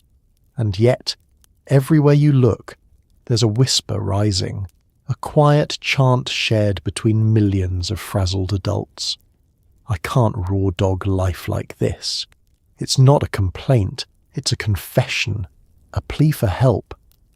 A recognition that being an adult in a collapsing system while also managing a neurodivergent brain is like juggling flaming swords while riding a unicycle across a tax document. But beneath the exhaustion, something else glimmers: resilience, humour, the ability to laugh at the absurdity of it all, the determination to keep going even when the brain behaves like a confused goldfish in a maze. Adults in 2023 have hit a breaking point, not because they're weak, but because life is heavy, relentless, and wildly unaccommodating. And without help, even the strongest among us eventually run out of steam and whisper into their coffee, "I just can't do this unsupervised." A calm dive into dopamine, norepinephrine, and why your brain behaves like a broken Roomba until someone flips the focus switch. Imagine your brain as a small, slightly confused housekeeping robot, constantly bumping into walls, starting tasks it can't finish, spinning in circles because it spotted something shiny. That's the ADHD brain without medication. Enthusiastic, well-meaning, and utterly directionless. The problem isn't laziness. The problem is neurotransmitters, your internal Wi-Fi signals, cutting out like you're trying to stream Netflix in the middle of the woods. Let's start with dopamine. Dopamine is the motivation chemical, the thing that tells your brain, yes, this task is important. Yes, you should care. In the ADHD brain, dopamine behaves like an unreliable roommate who forgets to pay rent and disappears for days at a time. When dopamine levels are low, everything feels equally urgent and equally impossible. You could do taxes, or organise your sock drawer, or stare blankly at a wall for 20 minutes, contemplating the mysteries of existence. All choices feel the same. Enter norepinephrine. This one acts like the brain's internal megaphone, broadcasting priorities, sharpening attention, and saying, "Hey, do the thing." But for many people with ADHD, the megaphone is muffled, or broken, or pointing the wrong way. Instead of broadcasting important messages like "finish your email," it fixates on "maybe I should look up recipes for banana bread." Now, take a breath as we introduce the star of the show, stimulants. When you take Adderall, it increases the availability of dopamine and norepinephrine in key parts of your brain. Suddenly, the signals that were fuzzy become crisp. The fog clears. The broken Roomba straightens up, stops spinning, and begins politely cleaning in neat, organised lines. Tasks that once felt like climbing Mount Everest now feel like walking across a flat parking lot. A very slightly inclined parking lot, but still. You sit down to start a task and you actually start it. You stay with it. You complete it. Your brain, which once behaved like a firework factory left unattended, begins functioning like a coordinated symphony. Your thoughts form straight lines instead of confetti explosions. Let's drift gently into the part of the brain called the prefrontal cortex, your command center.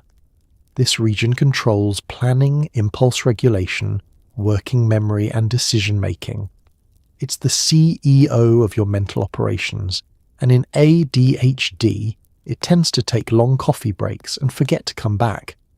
Stimulants tap the CEO on the shoulder and say, "Hey buddy, time to work, time to..." And suddenly, the CEO shows up, alert, hydrated, maybe even wearing a tie. You feel the shift. Tasks you avoided suddenly feel doable. The mental clutter thins. The invisible static in your head fades to silence. This isn't superpowers. It's simply your brain accessing its own abilities without the constant interference of neurotransmitter chaos. Of course, everyone responds differently.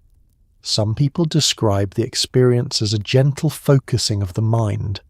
Others describe it as someone turning the lights on in a dim room.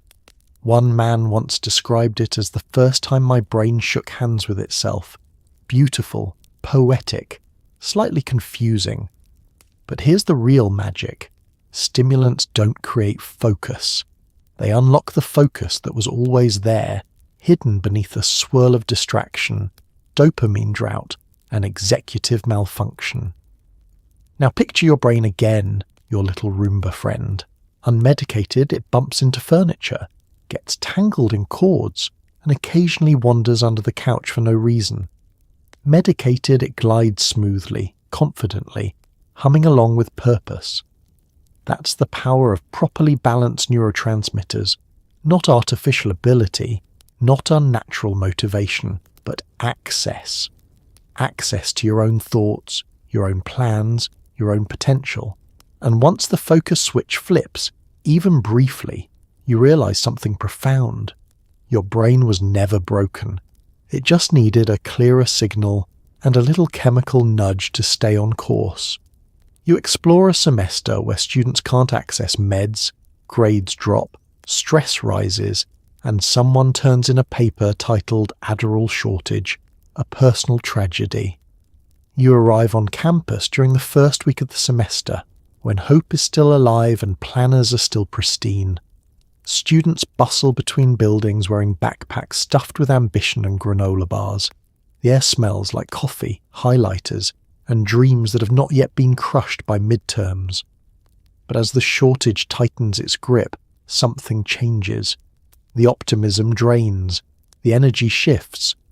The library becomes less a place of learning and more a sanctuary for the chronically overwhelmed.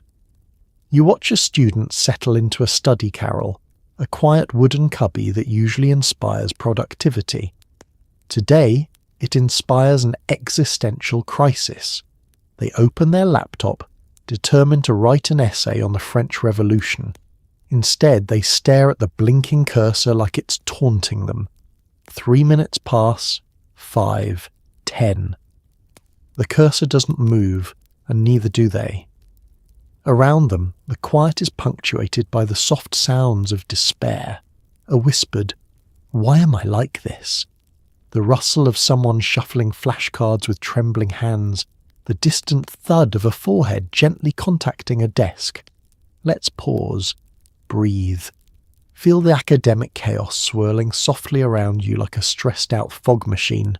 The shortage has created two kinds of students. You watch the second group attempt to cope. They double their coffee intake. They highlight entire chapters. They rewrite to-do lists in increasingly frantic handwriting. They attend class with the same expression as a raccoon cornered in a trash bin.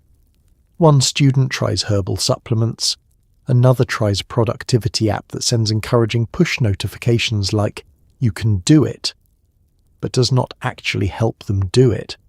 Someone else meditates for 4 minutes before remembering they left a pot of ramen boiling in their dorm. Group projects become emotional crime scenes. Everyone forgets to reply. Deadlines float by unnoticed. Presentations begin with phrases like, "We didn't really have time to meet, but here's a vague interpretation of our assignment." Professors notice. Oh yes, they do. A biology instructor looks out at her class and sees 80 blank stares. She explains osmosis for the third time. No one reacts. She considers osmosing herself into the void. A writing professor collects papers and discovers that one student has indeed titled theirs Adderall Shortage, a personal tragedy, a rambling, unpunctuated stream of consciousness epic containing the phrase, "My brain walked out on me and I can't get it back." He gives it a B- because honestly he gets it. Meanwhile, academic advisors attempt triage. Their offices fill with students describing symptoms of burnout, distraction, anxiety, and an overwhelming sense of falling behind. The advisors nod sympathetically while Googling how to support students in a national stimulant shortage, because even they are out of their depth. The campus health centre tries to help, but they too are shackled by back orders, supply chain issues, and desperate emails from students begging for help. They offer coping strategies. They offer mindfulness exercises. They offer deep breathing techniques. Students breathe deeply and then forget what they were breathing for. By mid-semester, the situation becomes quietly dire. Grades slip, Sleep schedules disintegrate. Students cry in bathroom stalls, stairwells, dorm hallways, and occasionally in front of vending machines. The vending machines do not judge. They have seen worse. And yet, through all the chaos, something tender emerges. Solidarity. Students share study tips. They form unofficial support groups. They create memes about the shortage, a kind of collective humour-based therapy. They remind each other gently, you're not broken, you're just unmedicated. Still, the cost is real, invisible, but heavy. The shortage steals time, clarity, energy, hope. It widens the gap between what students want to do and what their brains will allow. And as finals approach like a looming thundercloud, one truth hangs in the air. This isn't just an academic crisis. It's a quiet unravelling of young minds trying their hardest in a system that forgot them. A semester shaped not by laziness, not by apathy, but by chemistry, scarcity, and the impossible task of staying afloat without the tools that once kept them steady. In this chapter, your workplace becomes a case study in chaos as forgotten deadlines multiply and Karen keeps crying in the bathroom. You arrive at the office on a Monday morning, clutching a lukewarm coffee and a fragile sense of hope. The moment you step inside, you can feel something is off. The air itself seems confused. Desks look abandoned. Papers are scattered like confetti from a party no one attended, and someone's half-eaten yogurt has been left in the hallway, begging philosophical questions you're not prepared to answer. The shortage has officially breached corporate America. You watch your co-workers shuffle in, each one wearing the expression of a Roomba that's been asked to climb stairs. Their movements are slow, tentative, deeply unsure. People sit at their desks with the determination of toddlers learning shapes, poking their keyboards as if typing might activate their dormant executive function. Let's take a calming breath as the office unravels. Emails go unanswered. Meetings are forgotten. Deadlines dissolve like cotton candy in a rainstorm.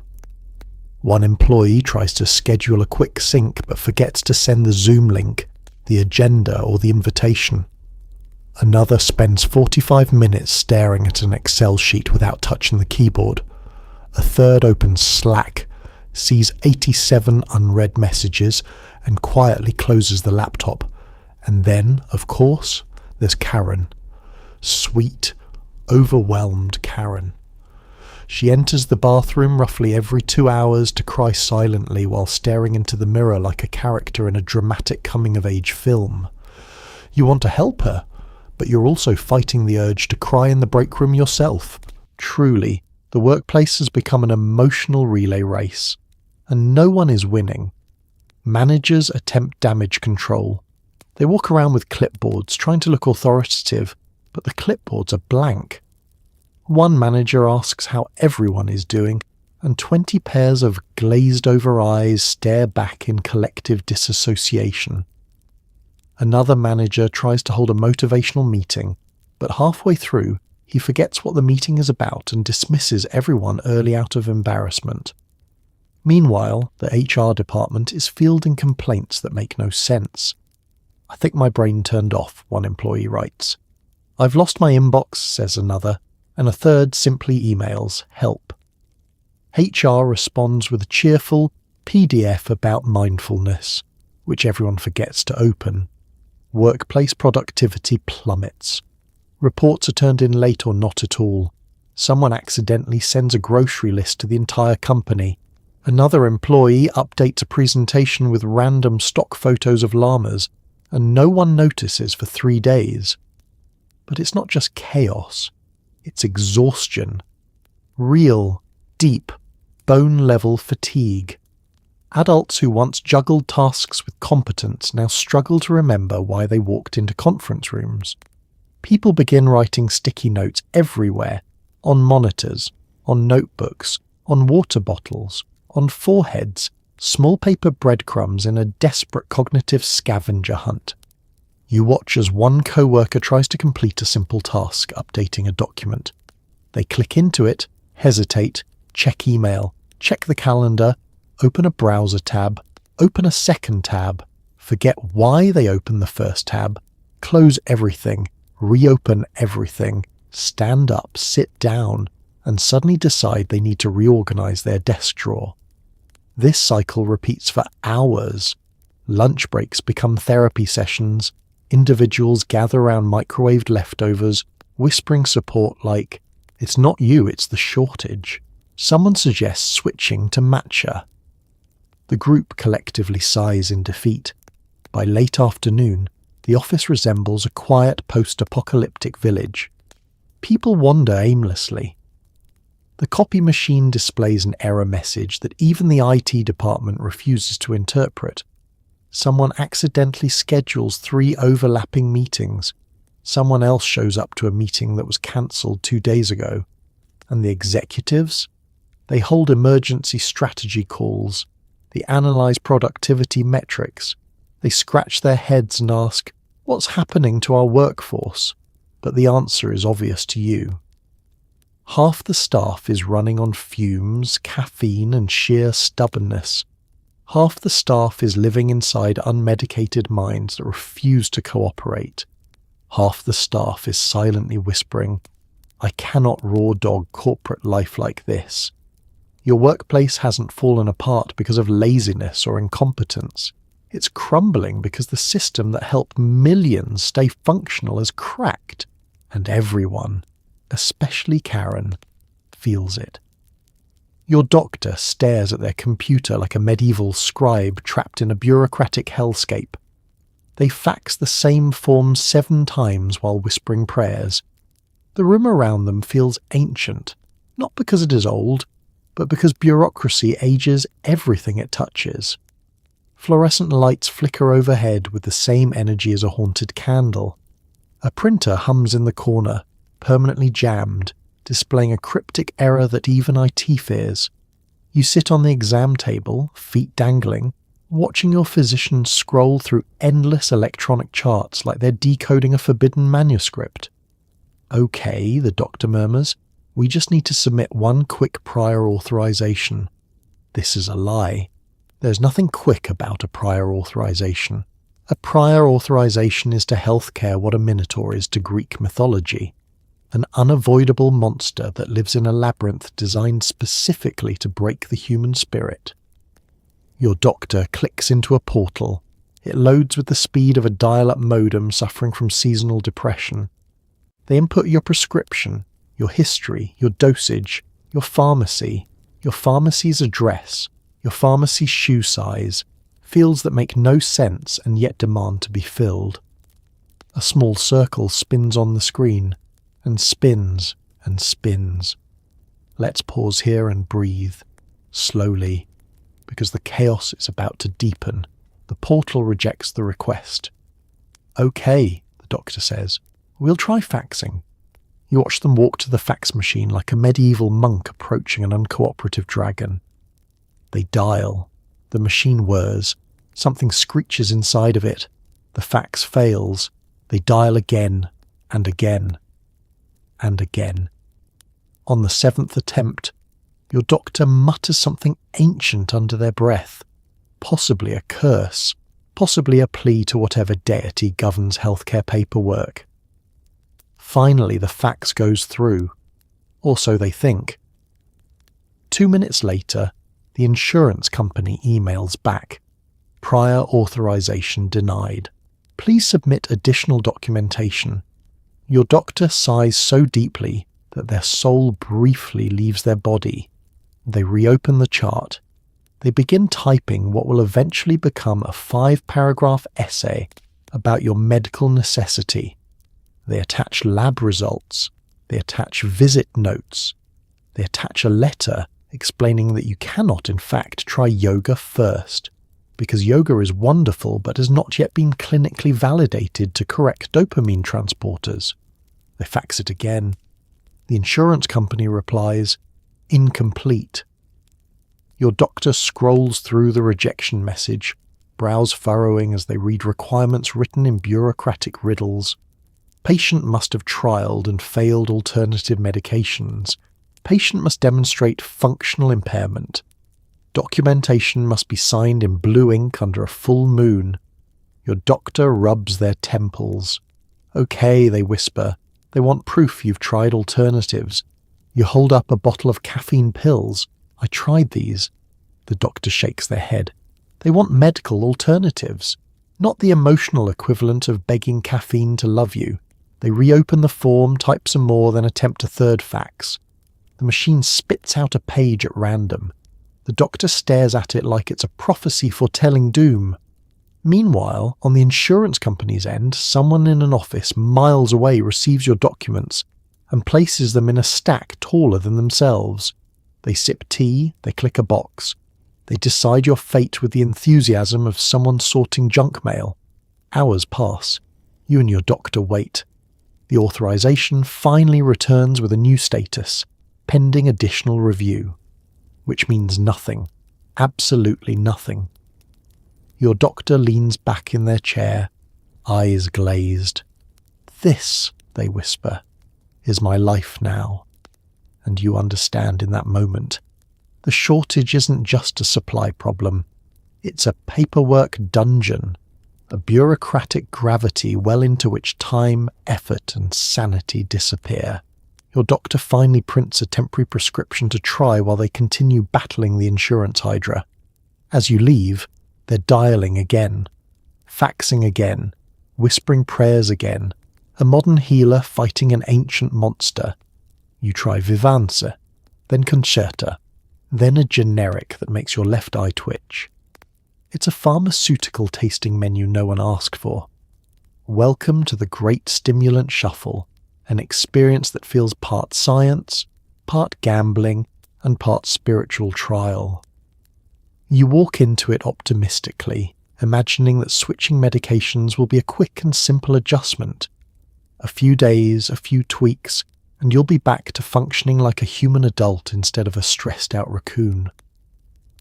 But the universe has other plans. Your doctor hands you a new prescription with the gentle optimism of someone sending a knight into battle, armed with a butter knife. Try this, they say. Let's see how it goes.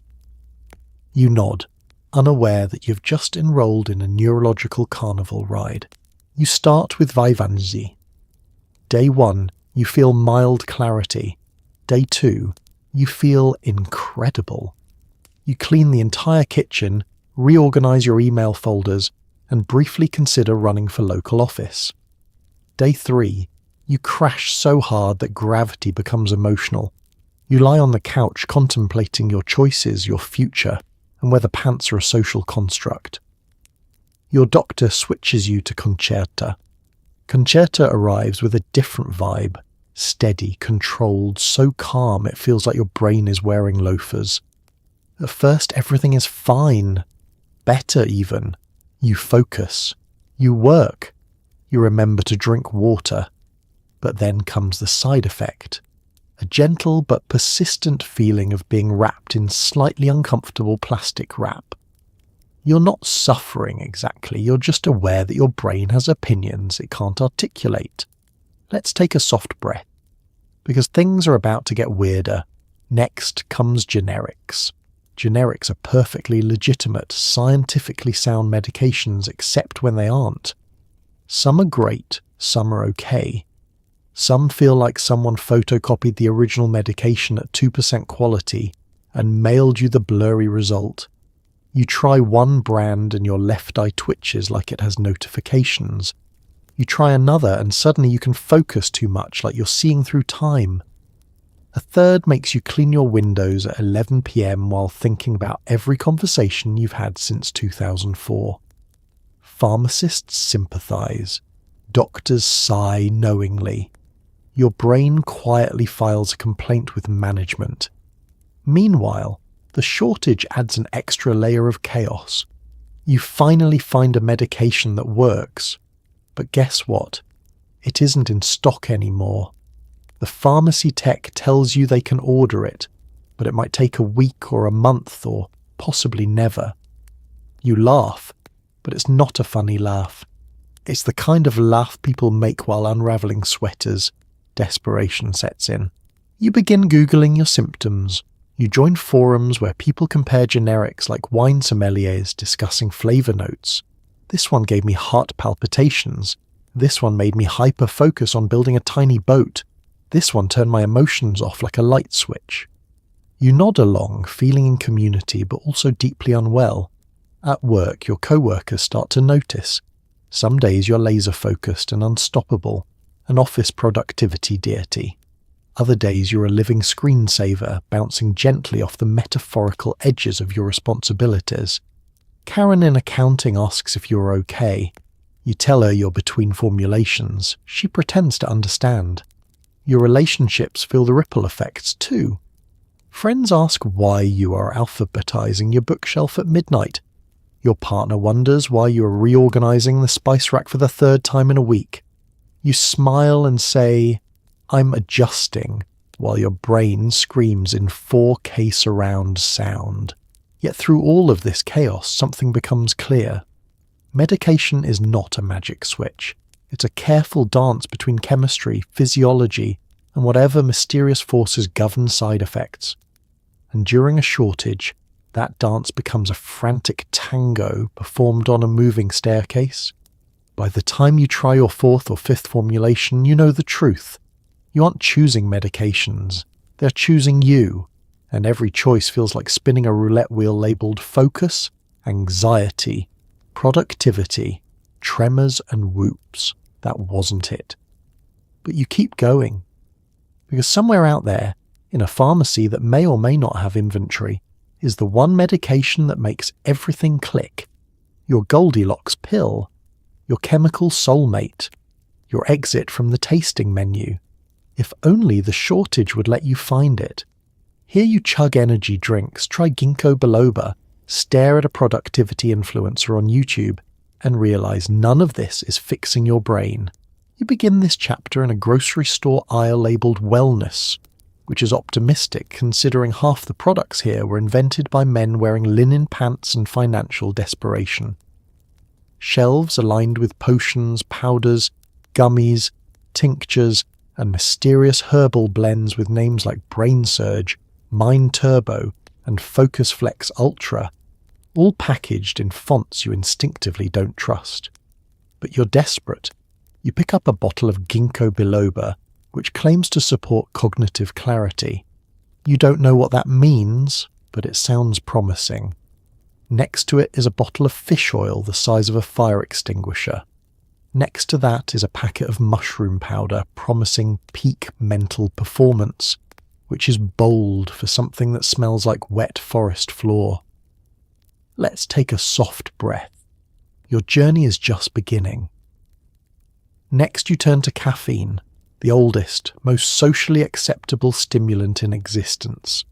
You start with coffee, a respectable amount, a normal amount, and for 20 glorious minutes you feel okay, functional even.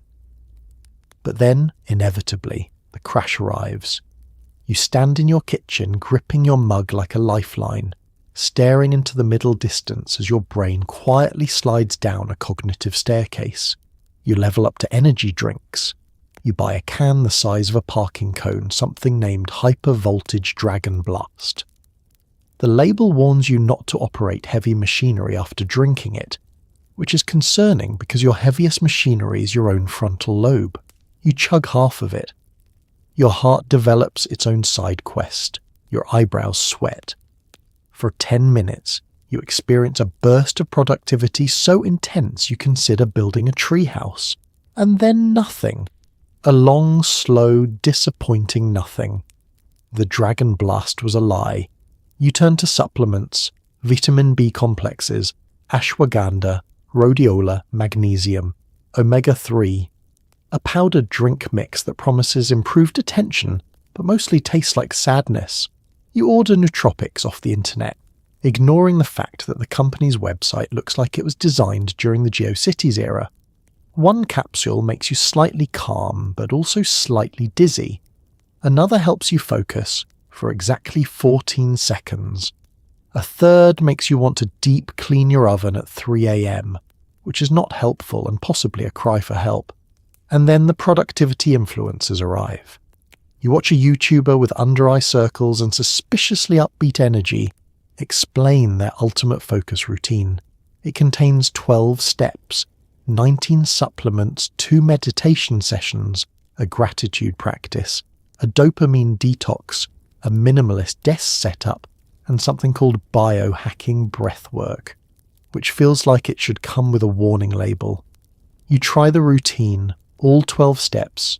You stretch, you journal, you drink water, you sit cross-legged on the floor hoping enlightenment will enter your prefrontal cortex like Wi-Fi. It does not. Your brain rebels. It wanders. It drifts.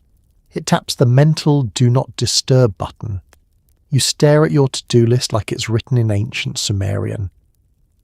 By mid-afternoon, you're 6 cups of coffee deep, 3 supplements down, and vaguely vibrating. Your hands shake slightly. Your thoughts scatter like startled pigeons, and you begin questioning the structural integrity of your own lifestyle choices. You attempt a breathing exercise. You fall asleep. Your phone buzzes. You forget you are meditating. You scroll TikTok for 40 minutes. Meanwhile, your work remains untouched.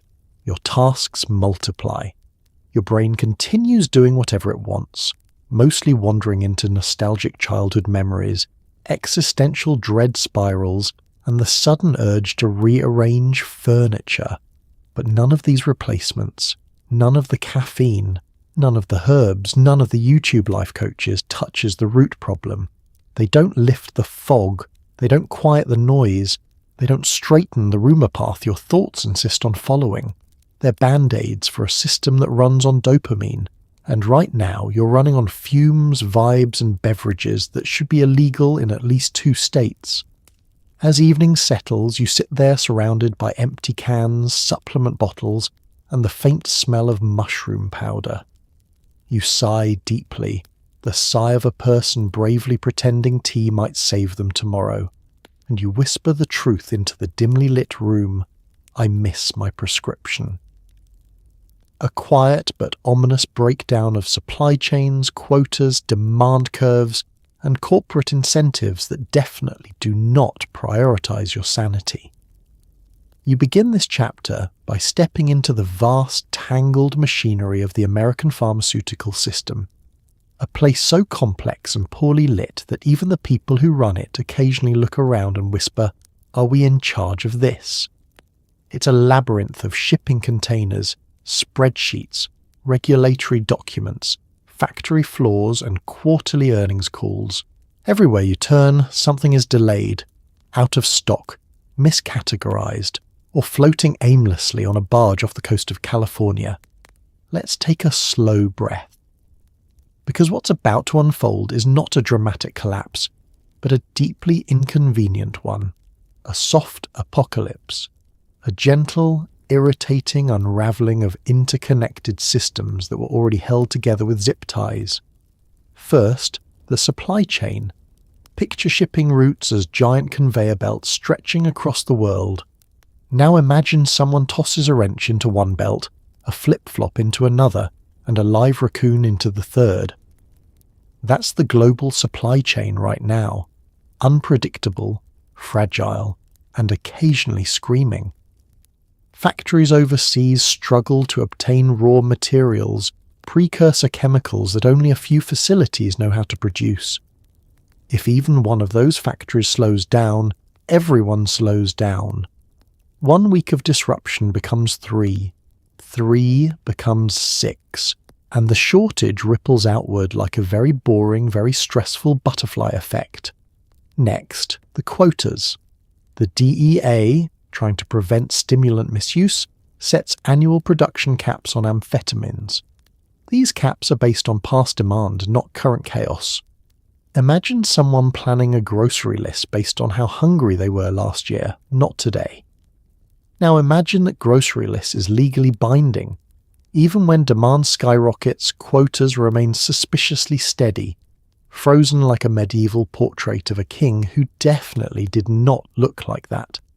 Manufacturers can't increase production until the new quota year begins, or the DEA revises limits. And historically, the DEA revises limits with the urgency of a glacier signing paperwork. Now demand.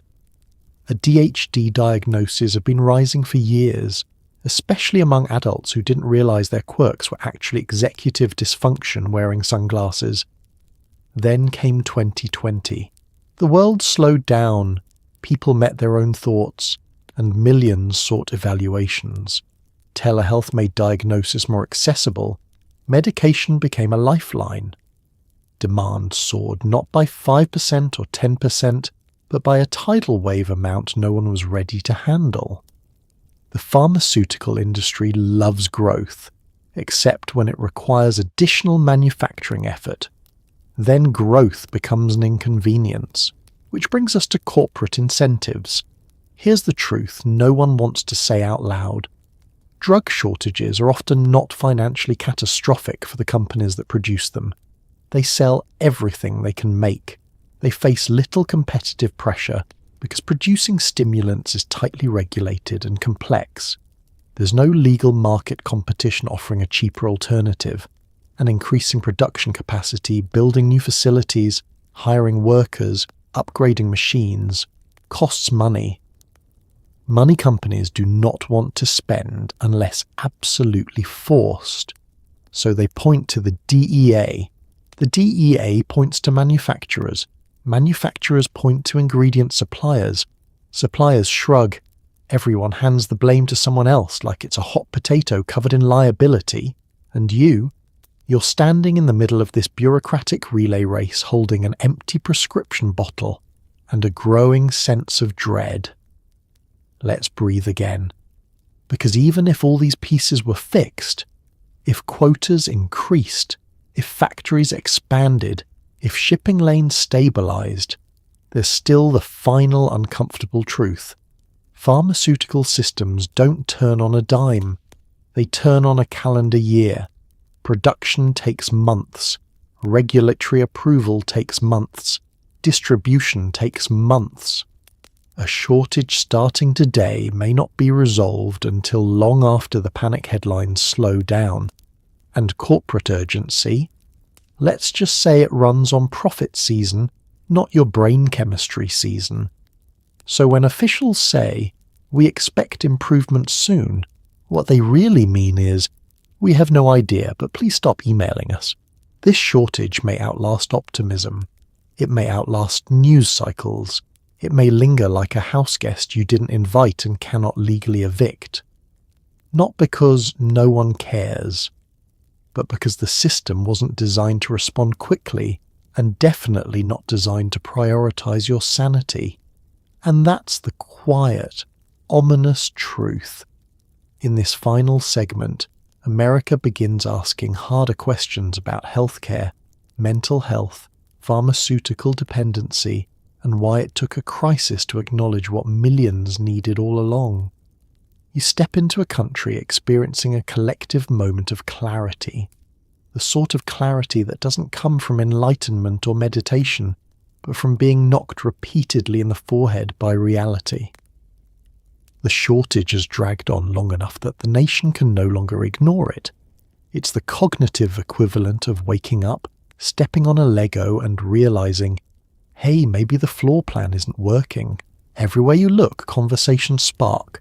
Tentative at first, then louder, braver, more insistent.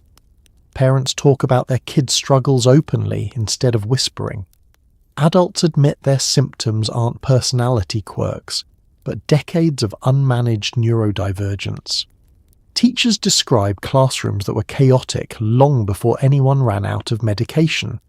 Employers begin connecting dots between help their staff needs and help their systems never offered.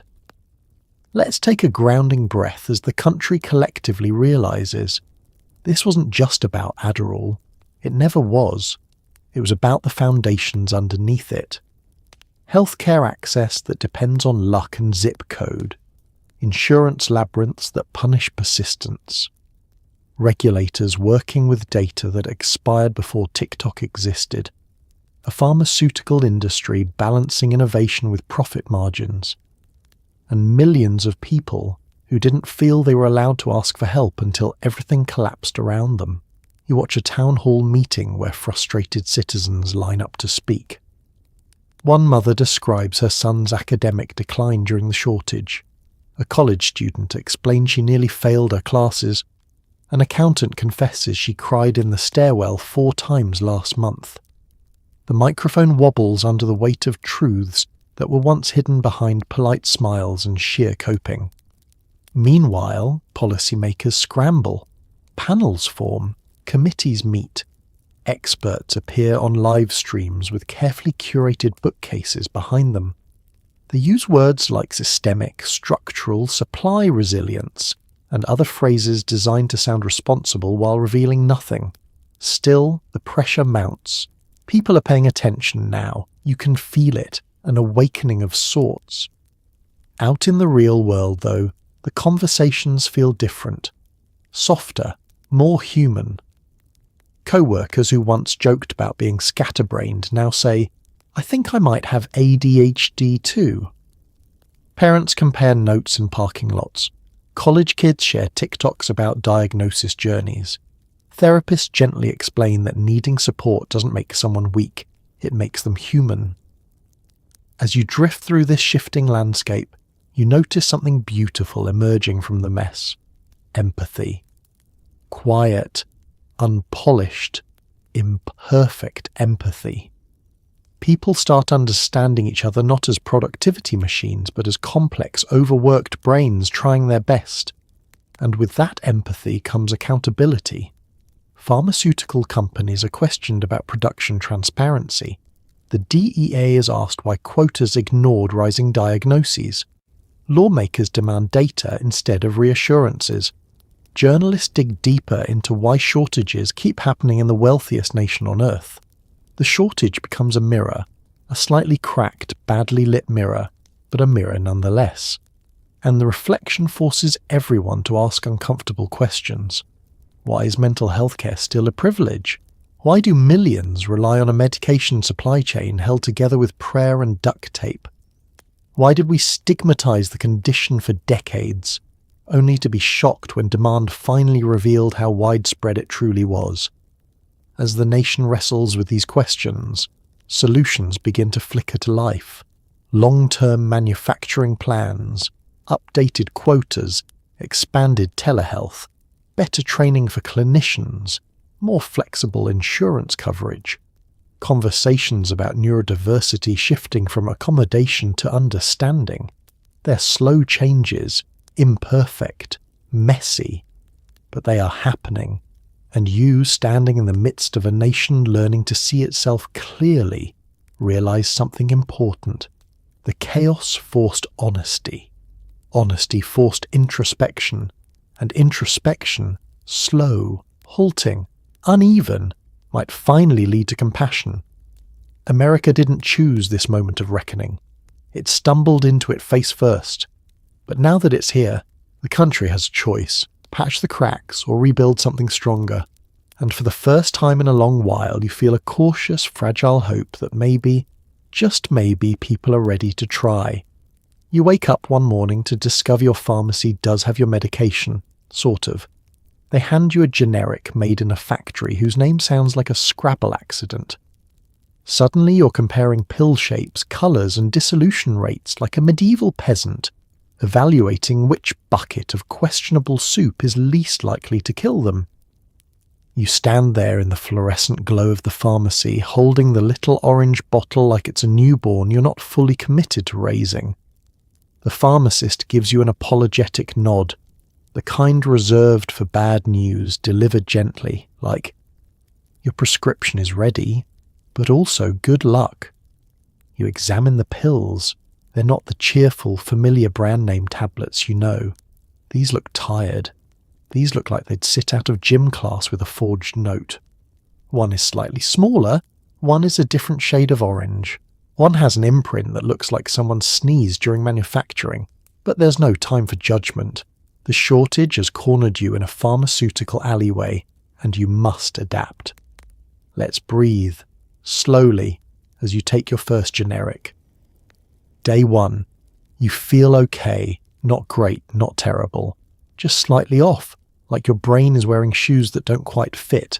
You're functional, but with an asterisk. Day 2.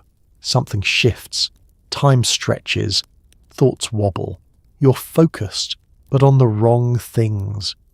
You spend an hour researching the history of the stapler when you were supposed to answer a single email. You clean the sink drain at 10 a.m. because it suddenly feels spiritually important. You Google the manufacturer. The company's website features exactly one stock photo and a mission statement written in Comic Sans. You close your laptop and whisper a prayer. By day 3, you start comparing generics like a wine sommelier. This one has notes of irritability. This one finishes with a hint of tunnel vision. This one pairs nicely with crying in the shower. People online warn you that some generics dissolve faster, some slower, some sideways in a metaphysical sense. You nod along feeling like a medieval apothecary diagnosing humours. Then, because fate is cruel, you run out, and the pharmacy has switched suppliers again. Your next bottle contains pills made by a different manufacturer, whose name feels like it belongs to an AI that's trying to sound reputable, but hasn't mastered vowels yet. These pills are chalkier, meaner, slightly heavier, as though burdened with secrets. You take one. Your brain immediately holds a meeting. Attention. Present focus. Late emotional stability, working remote. Your thoughts race, then stall, then race again. You momentarily become hyper-aware of your own breathing. You reorganize your desktop files alphabetically, then by color, then by raw emotional energy. By day 4, you're convinced that generics are not equivalent. They are cousins, distant cousins. Cousins who show up to the family reunion, insisting they're basically the same while wearing socks with sandals. You begin taking notes, pill diaries, symptom logs, colour-coded charts. You feel like a researcher studying your own brain in the wild.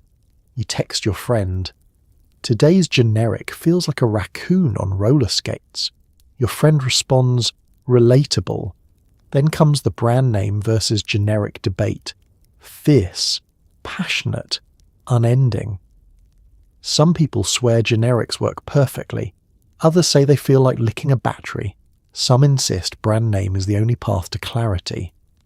Others insist they can't tell the difference and wonder why everyone's arguing. But beneath the humour, something real aches inside you. A desire for reliability, consistency, a medication experience that doesn't change depending on which factory had the cheapest contract that month. Pharmacists sympathise, doctors sigh knowingly. Insurance companies shrug with the enthusiasm of a sloth declining a dinner invitation. In the end, the battle is not about chemistry alone. It's about stability in an unstable system. A system where the same prescription can feel like 3 different personalities, depending on which pill you swallow. You line up your generics, studying them like a medieval peasant comparing questionable soups. One will work, one will not. One will make your brain believe it can smell colours. And you? You'll keep taking notes, keep trying, keep surviving the roulette wheel of modern medicine. Because in a world of shortages and substitutions, sometimes sort of is all you get. You wake up one morning to discover your pharmacy does have your medication, sort of. They hand you a generic made in a factory whose name sounds like a Scrabble accident. Suddenly, you're comparing pill shapes, colours and dissolution rates like a medieval peasant, evaluating which bucket of questionable soup is least likely to kill them. You stand there in the fluorescent glow of the pharmacy, holding the little orange bottle like it's a newborn you're not fully committed to raising. The pharmacist gives you an apologetic nod, the kind reserved for bad news delivered gently, like, your prescription is ready, but also good luck. You examine the pills. They're not the cheerful, familiar brand name tablets you know. These look tired. These look like they'd sit out of gym class with a forged note. One is slightly smaller. One is a different shade of orange. One has an imprint that looks like someone sneezed during manufacturing. But there's no time for judgment. The shortage has cornered you in a pharmaceutical alleyway, and you must adapt. Let's breathe slowly as you take your first generic. Day 1. You feel okay, not great, not terrible, just slightly off, like your brain is wearing shoes that don't quite fit. You're functional, but with an asterisk. Day 2. Something shifts. Time stretches. Thoughts wobble. You're focused, but on the wrong things. You spend an hour researching the history of the stapler when you were supposed to answer a single email. You clean the sink drain at 10 a.m. because it suddenly feels spiritually important. You Google the manufacturer. The company's website features exactly one stock photo and a mission statement written in Comic Sans. You close your laptop and whisper a prayer. By day 3, you start comparing generics like a wine sommelier. This one has notes of irritability. This one finishes with a hint of tunnel vision. This one pairs nicely with crying in the shower. People online warn you that some generics dissolve faster, some slower, some sideways in a metaphysical sense. You nod along, feeling like a medieval apothecary diagnosing humours. Then, because fate is cruel, you run out, and the pharmacy has switched suppliers again. Your next bottle contains pills made by a different manufacturer whose name feels like it belongs to an AI that's trying to sound reputable, but hasn't mastered vowels yet. These pills are chalkier, meaner, slightly heavier, as though burdened with secrets. You take one. Your brain immediately holds a meeting. Attention, present focus, late emotional stability, working remote. Your thoughts race, then stall, then race again. You momentarily become hyper-aware of your own breathing. You reorganize your desktop files alphabetically, then by color, then by raw emotional energy.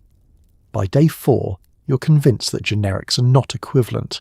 They're cousins, distant cousins.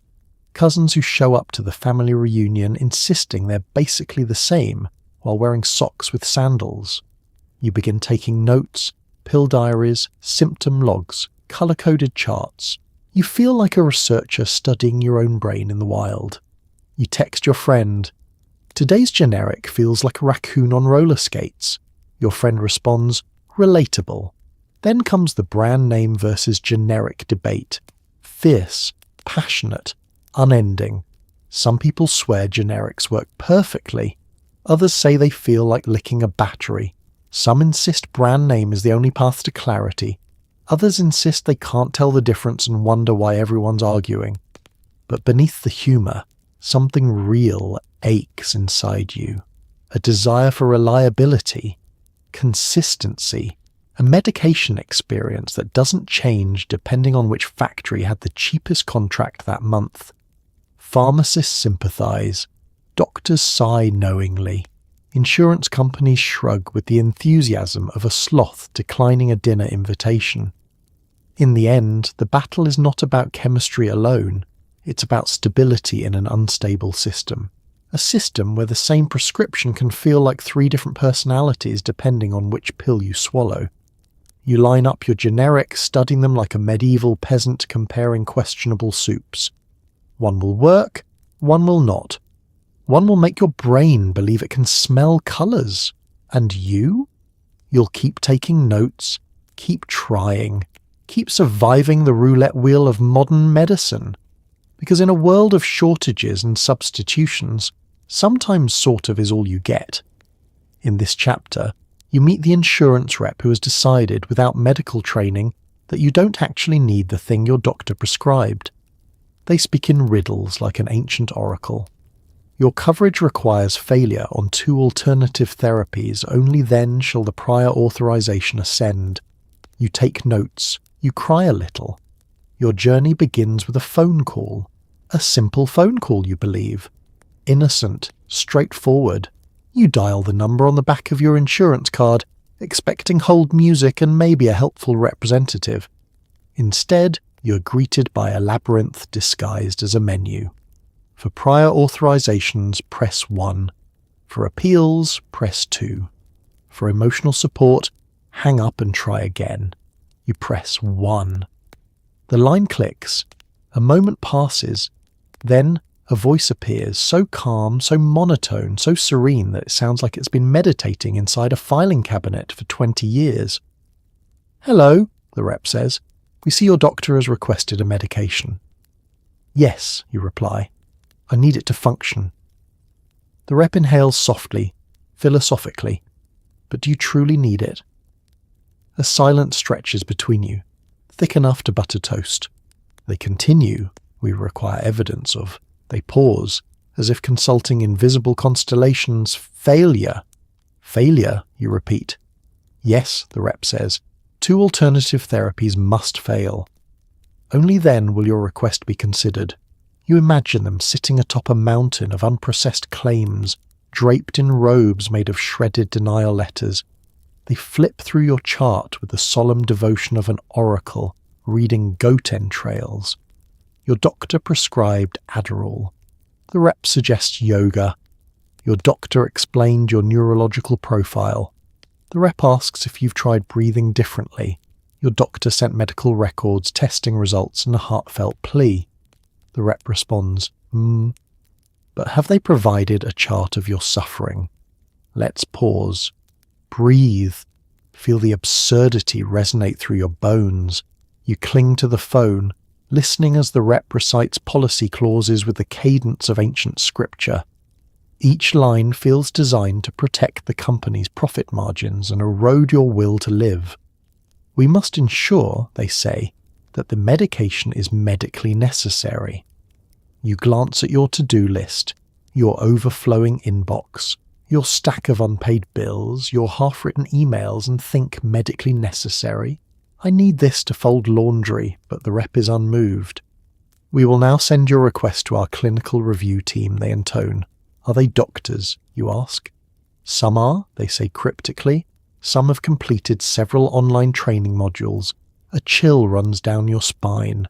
The review takes days filled with uncertainty, spiraling thoughts, and the quiet dread of being judged unworthy by a faceless corporation. You call for updates. Each time you receive a new riddle. The request is pending. The request is under review. The request awaits documentation. The request has been eaten by our fax machine.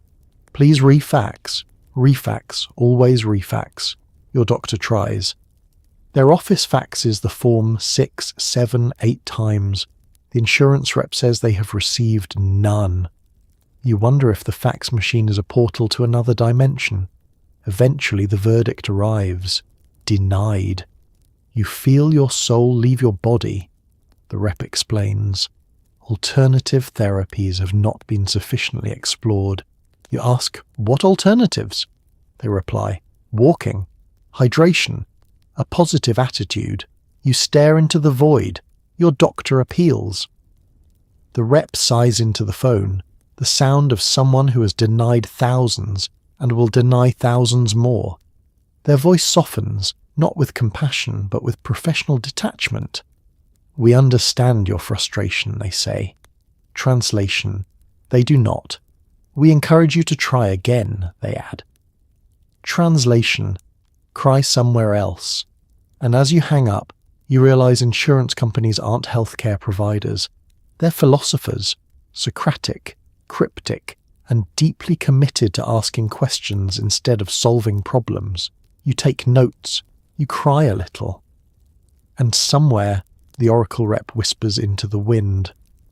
Only upon failure shall the authorization ascend. You scroll through TikTok and discover thousands of people whispering the same sentence. Is your pharmacy out too? Influencers offer theories ranging from supply chain breakdowns to Mercury being in retrograde. You watch someone cry while holding a crushed orange pill, accidentally joining a nationwide support group. Your thumb moves slowly, dreamily, as video after video slides across your screen like chaotic little postcards from the apocalypse. Each clip is its own tiny cry for help. A college student showing empty pharmacy shelves, a stressed parent whispering updates from the Walgreens drive-through line, a man in pajamas explaining that he hasn't completed a task in 11 days and is now making soup out of spite. Let's pause. Breathe. You have entered the panic spiral. The TikTok algorithm can sense your fear. It knows. It knows. One moment you're watching cat videos, the next, your For You page is a curated museum exhibit titled ADHD Shortage Breakdown, a multimedia experience. A girl appears on screen, eyes puffy, mascara smudged. "My pharmacy said maybe next week," she says, voice trembling. She holds up a single pill like it's the last sunflower seed on earth. She accidentally drops it. It crumbles. She weeps. The comment section explodes with condolences, theories, and unsolicited supplement suggestions. Swipe. A young man in a hoodie appears, speaking in a whisper as though he's reporting leave from a bunker. "Guys, my doctor said they might switch me to something else," he says shakily. "Something called alternative therapy." His eyes widen. The comments mourn his loss. Swipe. A wellness influencer enters the scene. She sits cross-legged on a Himalayan salt rug, radiating false serenity. "You don't need stimulants," she says, voice dripping with lavender essential oil. "When I feel unfocused, I just do grounding exercises." She proceeds to tap her face like a malfunctioning printer. You feel second-hand embarrassment and mild rage. Swipe. A conspiracy TikToker leans into the camera with urgency. "This isn't a shortage," they whisper. "This is a psyop. They're controlling the population using wait-for-it caffeine." You stare blankly. Their video transitions to grainy footage of coffee beans, ominous music, and the phrase "wake up sheeple" superimposed in Comic Sans. Swipe. You find a mum documenting her week without medication. Day 1, exhausted. Day 2, overwhelmed. Day 3, accidentally cried in the yogurt aisle. Day 4, baked 14 loaves of banana bread for no reason. Day 5, forgot she made the banana bread. The comments applaud her resilience while gently recommending she join TikTok's unofficial ADHD support group. Swipe. People begin stitching each other's videos, creating collaborative tapestries of shared misery. One person describes the shortage in the tone of a war historian. Another creates a song about pharmacy hold music. Someone else reenacts the moment a pharmacist told them, "We're all out of everything," as though delivering a Shakespearean monologue. Swipe. You stumble onto the ADHD side of TikTok, a pulsating ecosystem of memes, coping mechanisms, and mutual desperation. Users post POV. You're trying to work unmedicated skits featuring people wandering into rooms, forgetting why they're there, and immediately sitting on the floor to scroll more TikToks. It's relatable. Too relatable. Frighteningly relatable. Meanwhile, misinformation spreads like glitter, impossible to clean up and sticking to every corner of the internet. Someone claims the shortage is caused by a factory fire. Someone else claims it's because Gen Z is too medicated. Another says it's the fault of moon phases and Costco members. And yet, beneath the chaos, something strangely comforting emerges. Community. People share pharmacy tips. They exchange dosage notes. They mourn together. They laugh together. They create duets where they cry in sync. Someone posts a video titled "We're All Doing Our Best," which features a montage of users dropping medication bottles, losing their keys, and staring into space with identical expressions. The comments fill with soft, exhausted humour. I forgot I was watching this.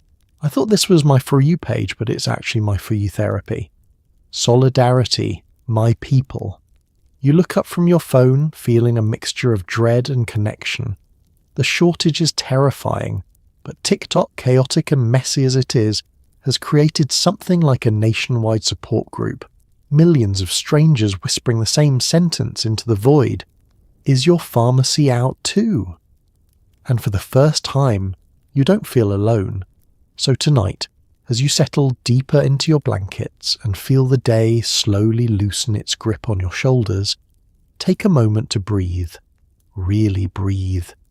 Because after wandering through the tangled, chaotic maze of America's Adderall shortage, the cracked supply chains, the stressed-out pharmacies, the counterfeit pill disasters, it's hard not to feel a little overwhelmed.